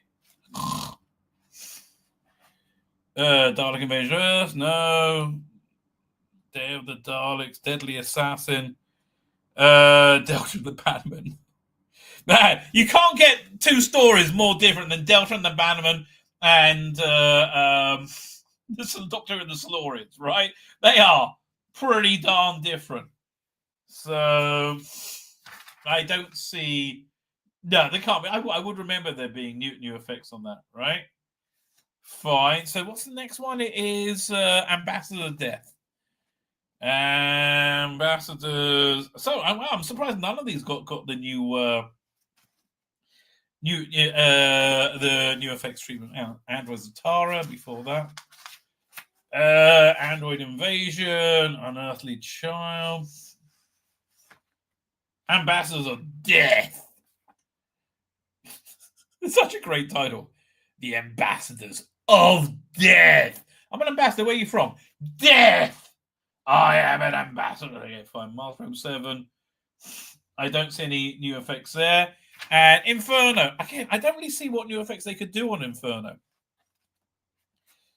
I mean, you could do new effects anywhere, but it seems to be really pointless, right? It seems to be really. Maybe they'll do special editions. That'd be awesome. I would like that. No, they were just really happy about making it in color. With that, what's it called again? The reverse converted restore from that new. I think it was this one they invented it for. They had this new colorization system where they scanned the dots that were on the black and white footage, right, and worked out the color data from that. Just so clever, isn't it? It really is. Genuinely, just so very, very clever. So yeah, I'm quite impressed with that. Speaking of things I was impressed with. Yeah. Let's pull this up for a second. Doctor Who Mid-Journey has been doing freaking awesome stuff. And again, that stream they did last night, did yesterday afternoon with Dan, really worth it. I really genuinely love that stream. And he's doing tutorials in the new year, which I'm really quite happy about. Although he's on Blue Sky. Blue Sky, they're saying he's got like 6 months to live, right? Blue Sky is about to implode from what I'm hearing. Hang on. So this is, the first thing seems to be a clip of Hartnell from the introduction to the Daleks novelization, which they did a very good version of with the guy who did the Celestial Toymaker episode 1 reconstruction. Who Hartnell, doink. There's that one, and then there's this other one, and then I'll pull up the page so you can see it. I wonder what this is from. I don't know.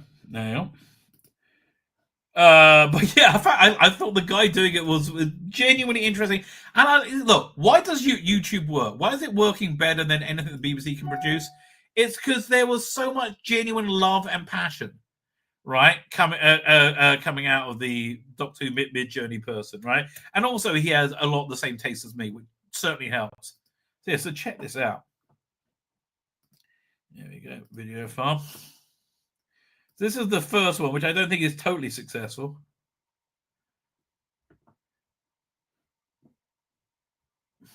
But it's fascinating that they can get this far. Right, I mean, like, it's really not going to be long before we can I wonder if you can recut like the chase into a 2 hour and a half movie, and then reskin it with the Peter Cushing AI. That would be crazy, right? I think that would actually really work. And this one, I thought, yeah, this is far better. Like, this is just really freakishly accurate. All right, good stuff. All right, good stuff. And then let's go over to his Twitter feed. Share screen. Doink.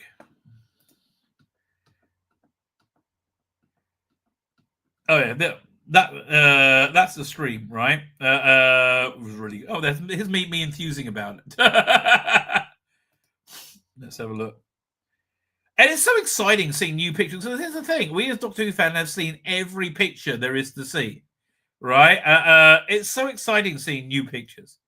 I do not understand why people are so uptight about AI. It's here, baby. It's here, and it's going to stay. It's not going anywhere at all, right? It's not going anywhere at all. Which I don't think you can really say about Shudigatwa, right? I think we got 9 more episodes. We're seeing him as a doctor, and then he's off, right? I don't think he's going to be around. So that's why that's a good segue into this story.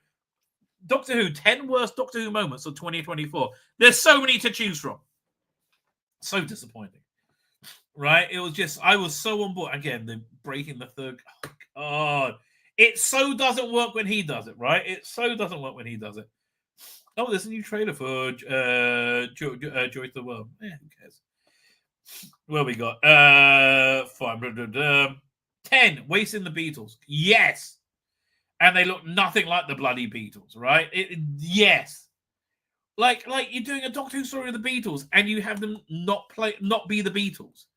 Right, and not look anything like the Beatles, and not act like the Beatles, right? I mean, here's the thing: the Beatles is such a part of the '60s, right? I don't know. I seems like they would be better with like '60s retro Daleks, right, or something like that. Then it would would have worked. I think much better, but none of this worked at all. Karney says, I think some of the non-TV Doctor Who stories mention the British Rocket Group, which is of course headed by one Bernard Cramer. Well, they mentioned that in Remembrance of the Daleks. That's on screen, right? And the name for Doctor Who in the Doctor Who universe is Professor X, which apparently is based on Sarah Jane wrote a bunch of novels based on her adventures. Difficult feature of the Fab Four in their first proper Doctor Who role, following a stock footage cameo in 1965 The Chase. Such a shame they weren't in. They were supposed to be in like old man makeup, right? Playing that would have been so cool. But you can hardly call it a Beatles episode. Exactly, it was a queer episode. Like all of them are queer episodes.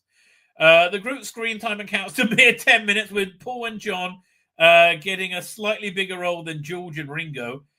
Story of their lives, basically disappearing in after the first act. The story also didn't feature a single note of Beatles music due to notorious copyright costs. Well, then don't do it then. Not sure. Without this premise, we wouldn't have got the complete and utter gem of I've Got a Dog, or the iconic image of the TARDIS landing in Abbey Road. But it was just a wasted opportunity. But if you can't do the Beatles justice, why bother featuring in the first place? I would much rather see the Rolling Stones, frankly. Would you like to see the Doctor Who and Mick Jagger, fighting Zygons or something? That sounds freaking incredible. That sounds like a great idea. But if you can't do can't do why bother things in the first place? The whole thing reeks of wasted potential. The whole era, I was going to say whole season, the whole era reeks of wasted potential. I think that's why people are more mad at him than they are at Chris Chibnall. Chris Chibnall did his best, right? Russell Davies is not. Considering the normal hype around the Beatles finally being in Doctor Who, the fact that their presence was ornamental at best was a massive letdown. I agree. And speaking of music-related missed opportunities, special mention must go to the TARDIS jukebox, which has been used once so far. It's like, where was it? It was like Red Dwarf. I'm trying to think if I got this documentary where everything was like the first thing, everything was totally grey, right? There was like no colour in it. They said, but we need colour. So they gave them like this little red box. They put on the desk in the background. Then for season 2, they went to a pound shop and bought just a bunch of stuff, and it made all the difference in the world. It's been used just once, with a planned appearance in Space Babies and Empire Death left on the cutting room floor. Justice for the jukebox. No, justice for Doctor Who fans. That was a pretty bad moment. The Disney drama. So when it was announced Disney would be partnering with BBC in Doctor Who, there was palpable buzz in the air. It meant we felt the same way about Star Wars. That went badly. It meant that the show's budget and international reach would be much bigger than ever before. And the immediate... Well, it hasn't worked, has it? Because I don't think any more people are watching it. Since then, so far, the deal between Disney and BBC only covered the 6th anniversary special, 15th Doctor's two seasons, and the upcoming spin-off, The War Between... Well, we knew that beforehand.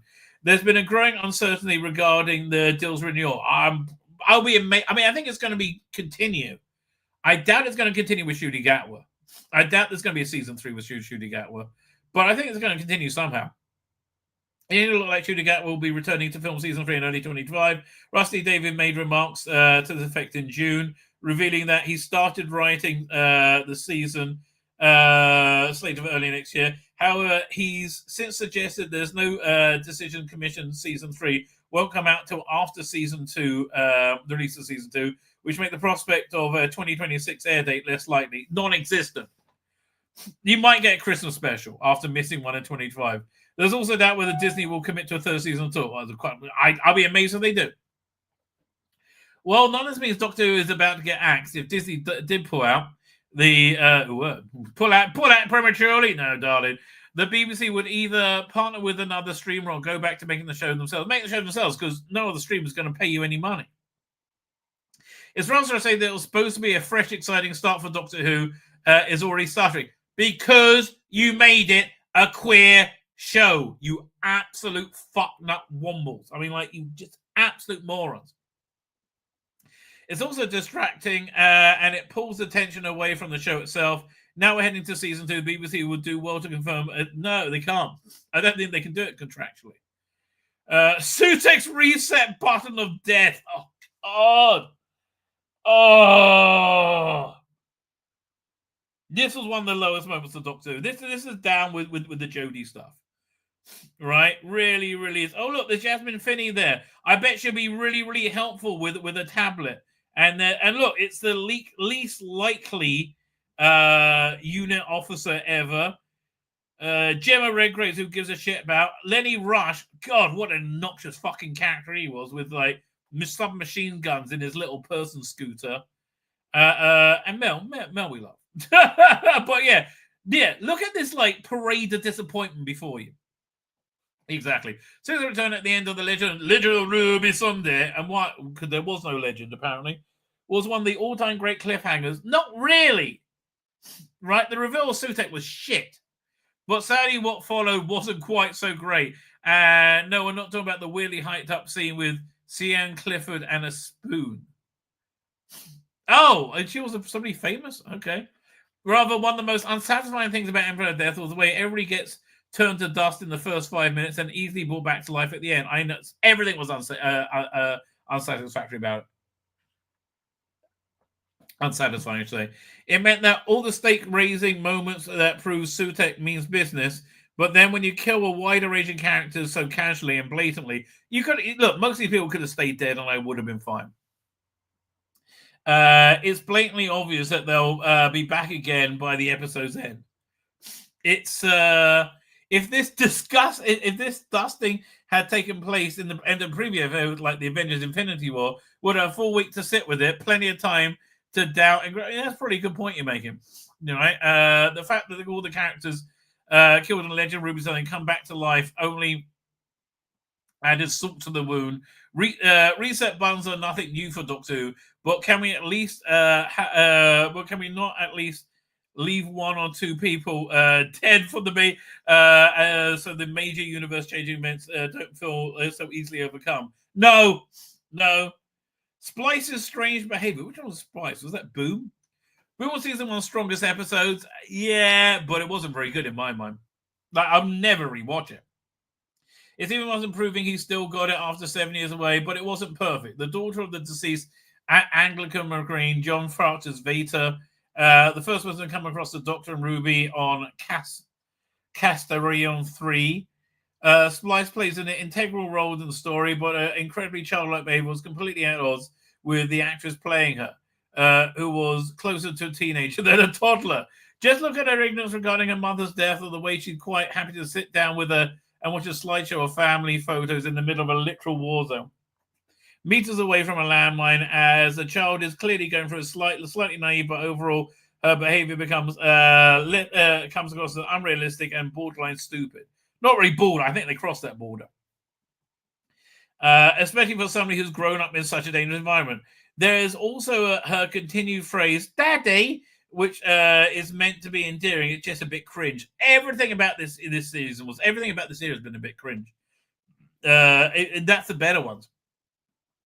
This could have been presented by simply casting a younger actor or making the character more mature. I mean, maybe. What we got was a 4-year-old in the body of a teenager, clearly something lost in translation. Doctor Who goes Doctor Light. Well, these are the best episodes, right? Which shows you what a mill around the neck Shooty Gatwa is. Look, I said beforehand, this is one of the few things I predicted correctly. They're betting the farm on Shooty Gatwa. They put all their eggs into the Shooty Gatwa basket, and it didn't pay off, right? He wasn't classed in the bosom of the British public. Why? Because most people are straight, and his appeal is exclusively queer. You can see that by the roles he's had, and the lack of success, and the fact he can't play anything other than a gay guy, right? Right? It's yes. Now, I don't know what his talent level is. Could Shooty Gatwa be a good doctor? I really don't know. I'm guessing not, right? I'm really guessing not.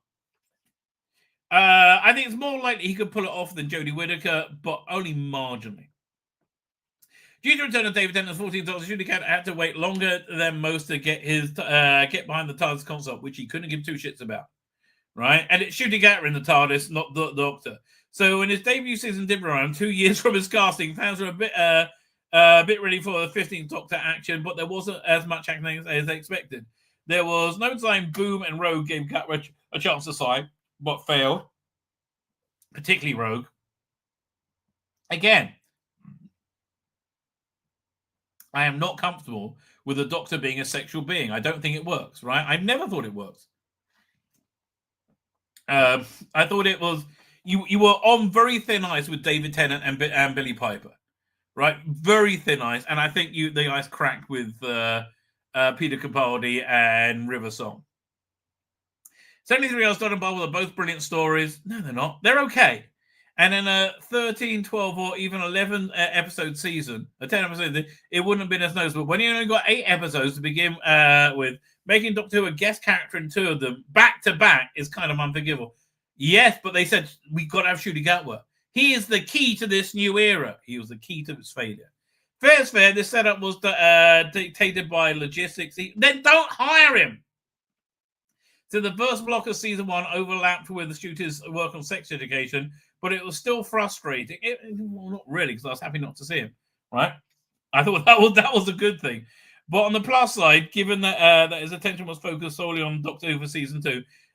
This mistake shouldn't be repeated next year. It's going to hurt the show more, right? It's going to hurt the show. Midnight premieres, another dumbass thing to do, right? Because Disney only releases content on Wednesdays and Saturdays.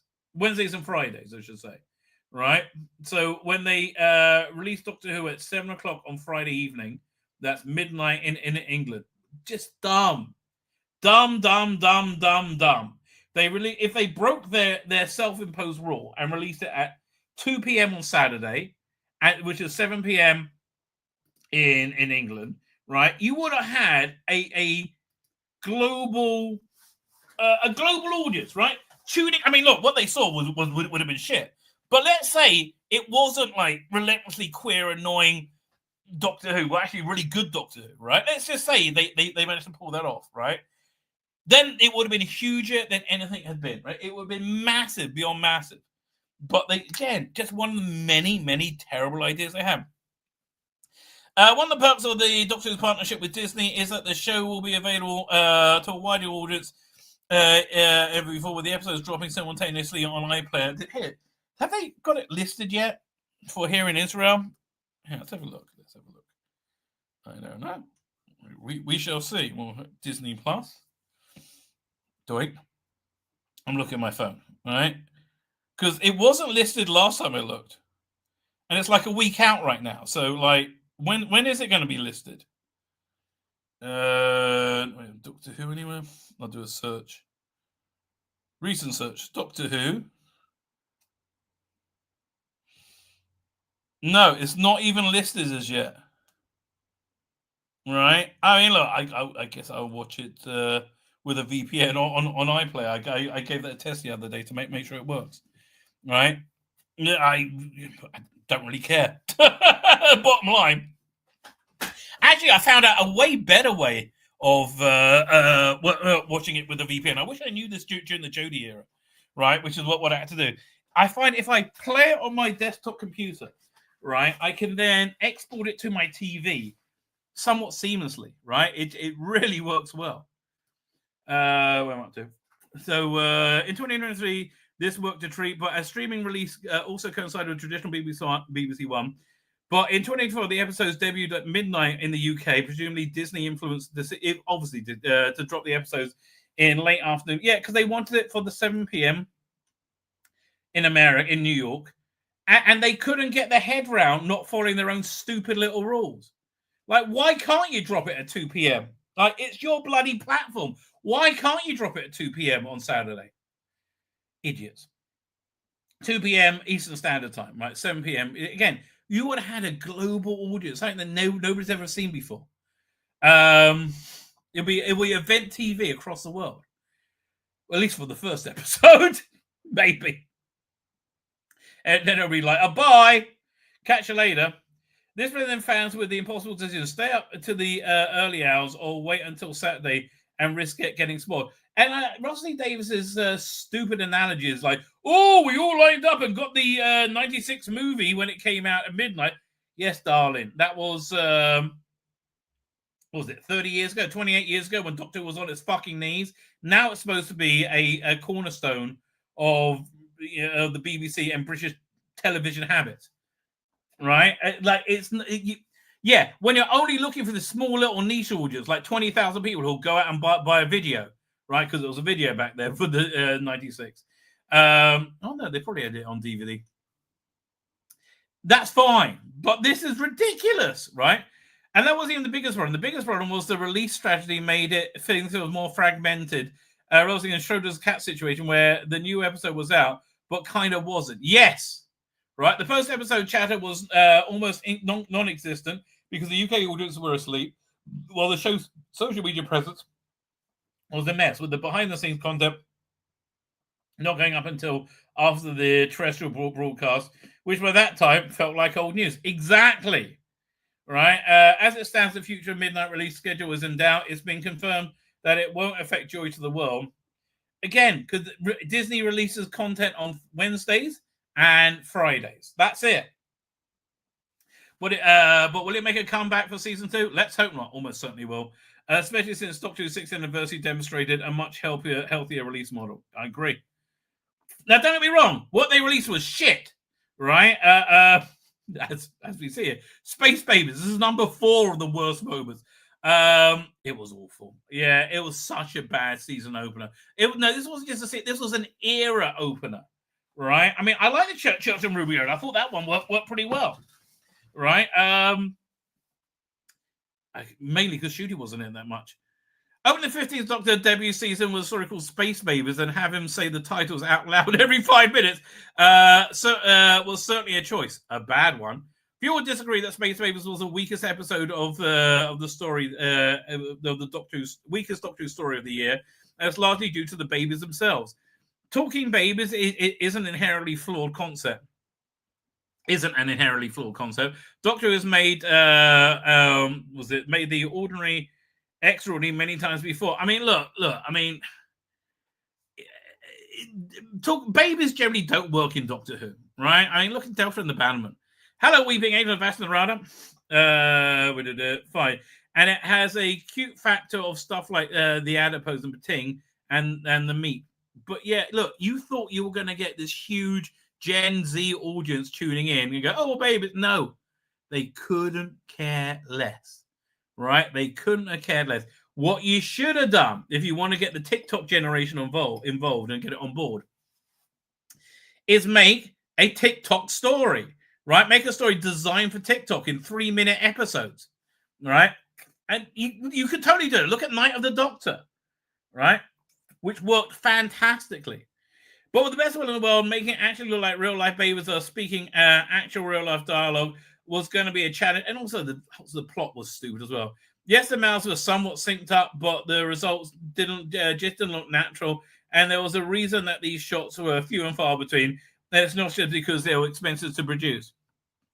Susan was obviously cheaper and right there. This whole sync up the mouths thing and have the baby speak telepathically. Well, that's actually a very good idea. I didn't think who wrote this. That was a good idea. Good for you. Or, you know, make an episode about magic babies or whatever. It's a shame because there was some generally impressive effects there. Agreed. From the Bogeyman. I mean, the Bogeyman was a good effect, but a terrible idea. To the space station itself. Space station felt like the doghouse from from Strontium Dog. But all anyone can think about was the awkward CGI baby mouse. It's not hard to see why. Exactly. There's so many episodes to choose from. Where's the Hooniverse?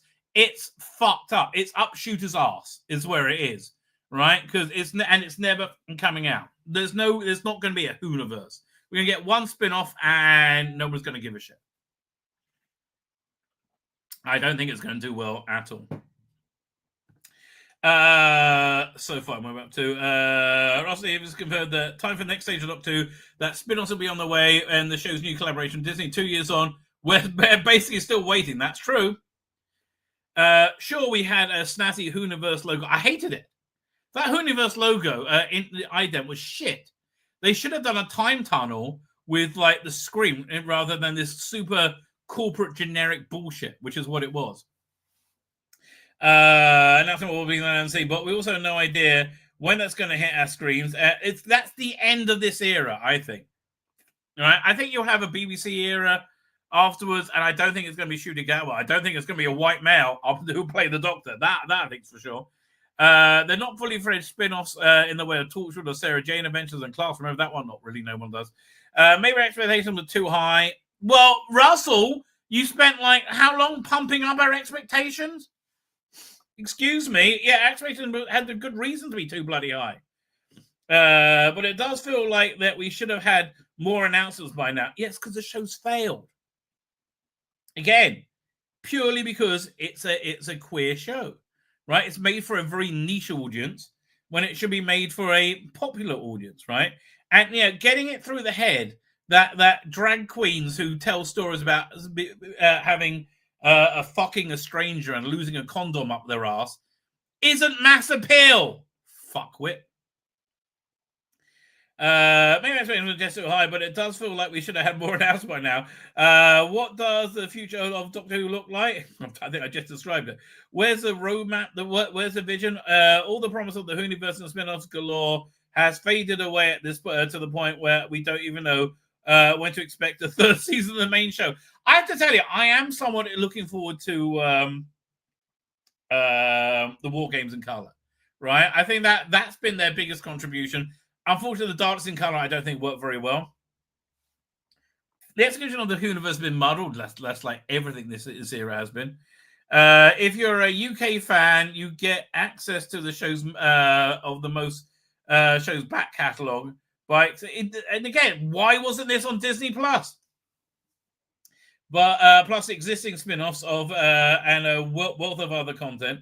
But if you're an international viewer, you simply get the episodes released as part of the RTD2, a far cry from the whole Doctor Who universe that you think of. Wait a minute. I don't remember seeing... Wait a minute. I don't remember seeing the specials on Disney. Have they taken them off Disney Plus? That's really weird. I'm only seeing season 1. That's really weird. Try again. I'll do Doctor Who. Maybe I'll do David Tennant. David Tennant.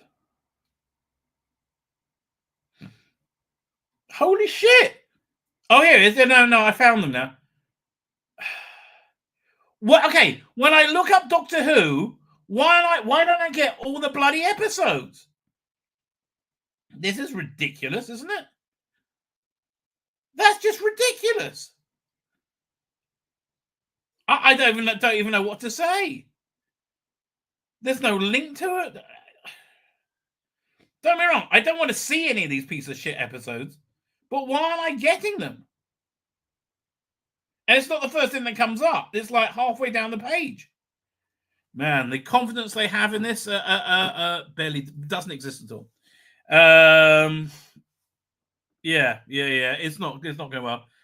Not to take away from the team's effort so far. No, I'll take away from them being shit. I'll suggest that any of this is straightforward. But look, if you can't do it. You can't do it. But we're nowhere close to the Universal's promise. Exactly. Next week, from the people who bought you the 2 weeks to curb the spread, or was it 2 weeks to? I can't remember the lockdown. The first what they told us about lockdowns, lying pieces of shit. There's always a twist at the end. Oh God, I hated this.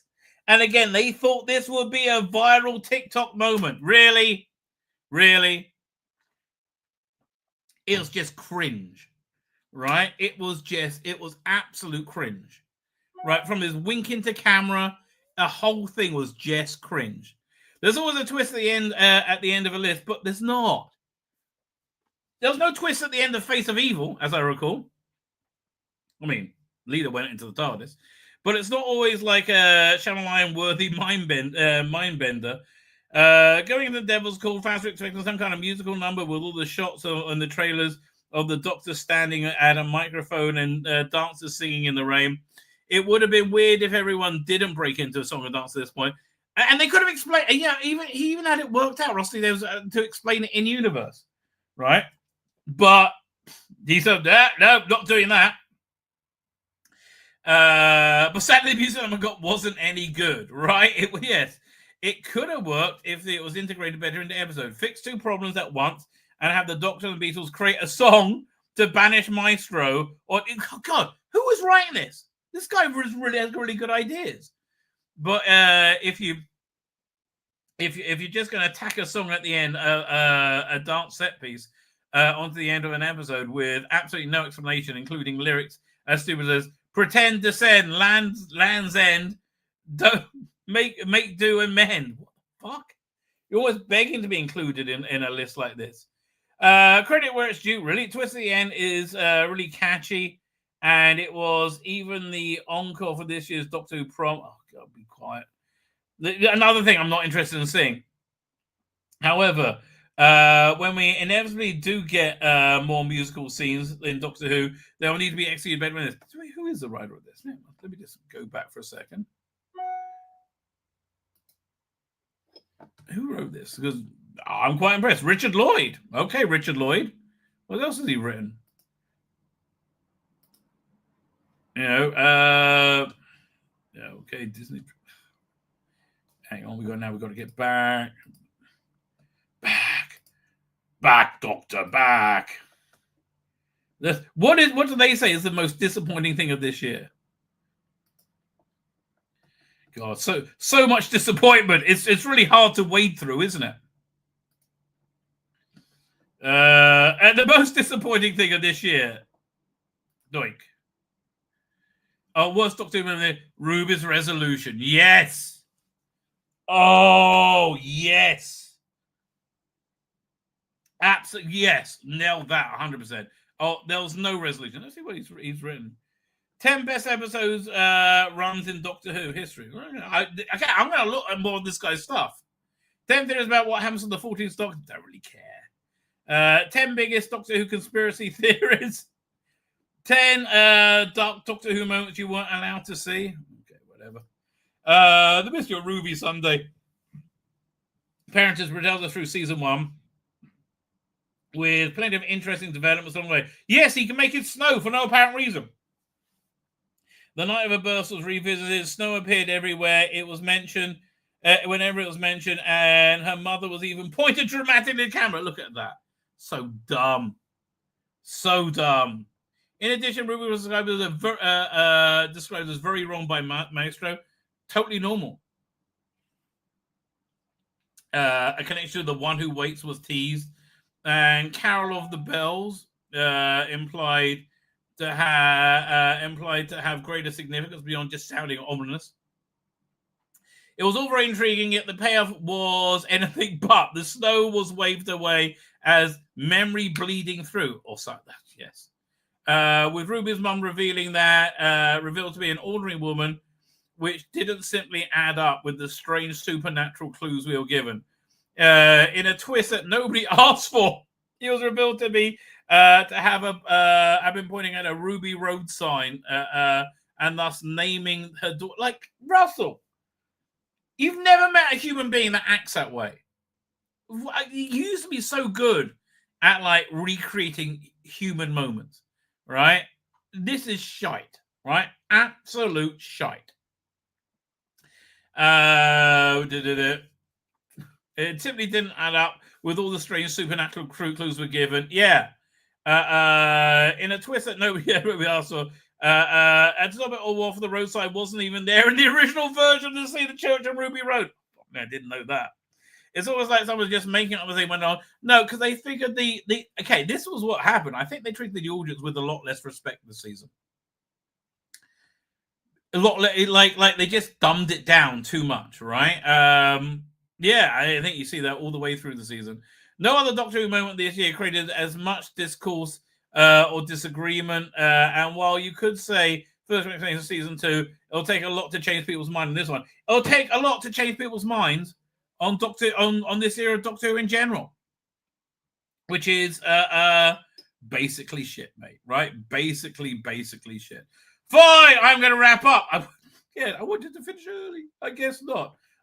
Sorry, November 1st, 1999. What's November 1st, 1999? First Doctor Who DVD wasn't released till 2008. I did not know that. Right, I did not know that. No, November 1st, 1999. First one, no, the first DVD was the bare bones 5 Doctors, right? Yeah, it was a bare bones 5 Doctors.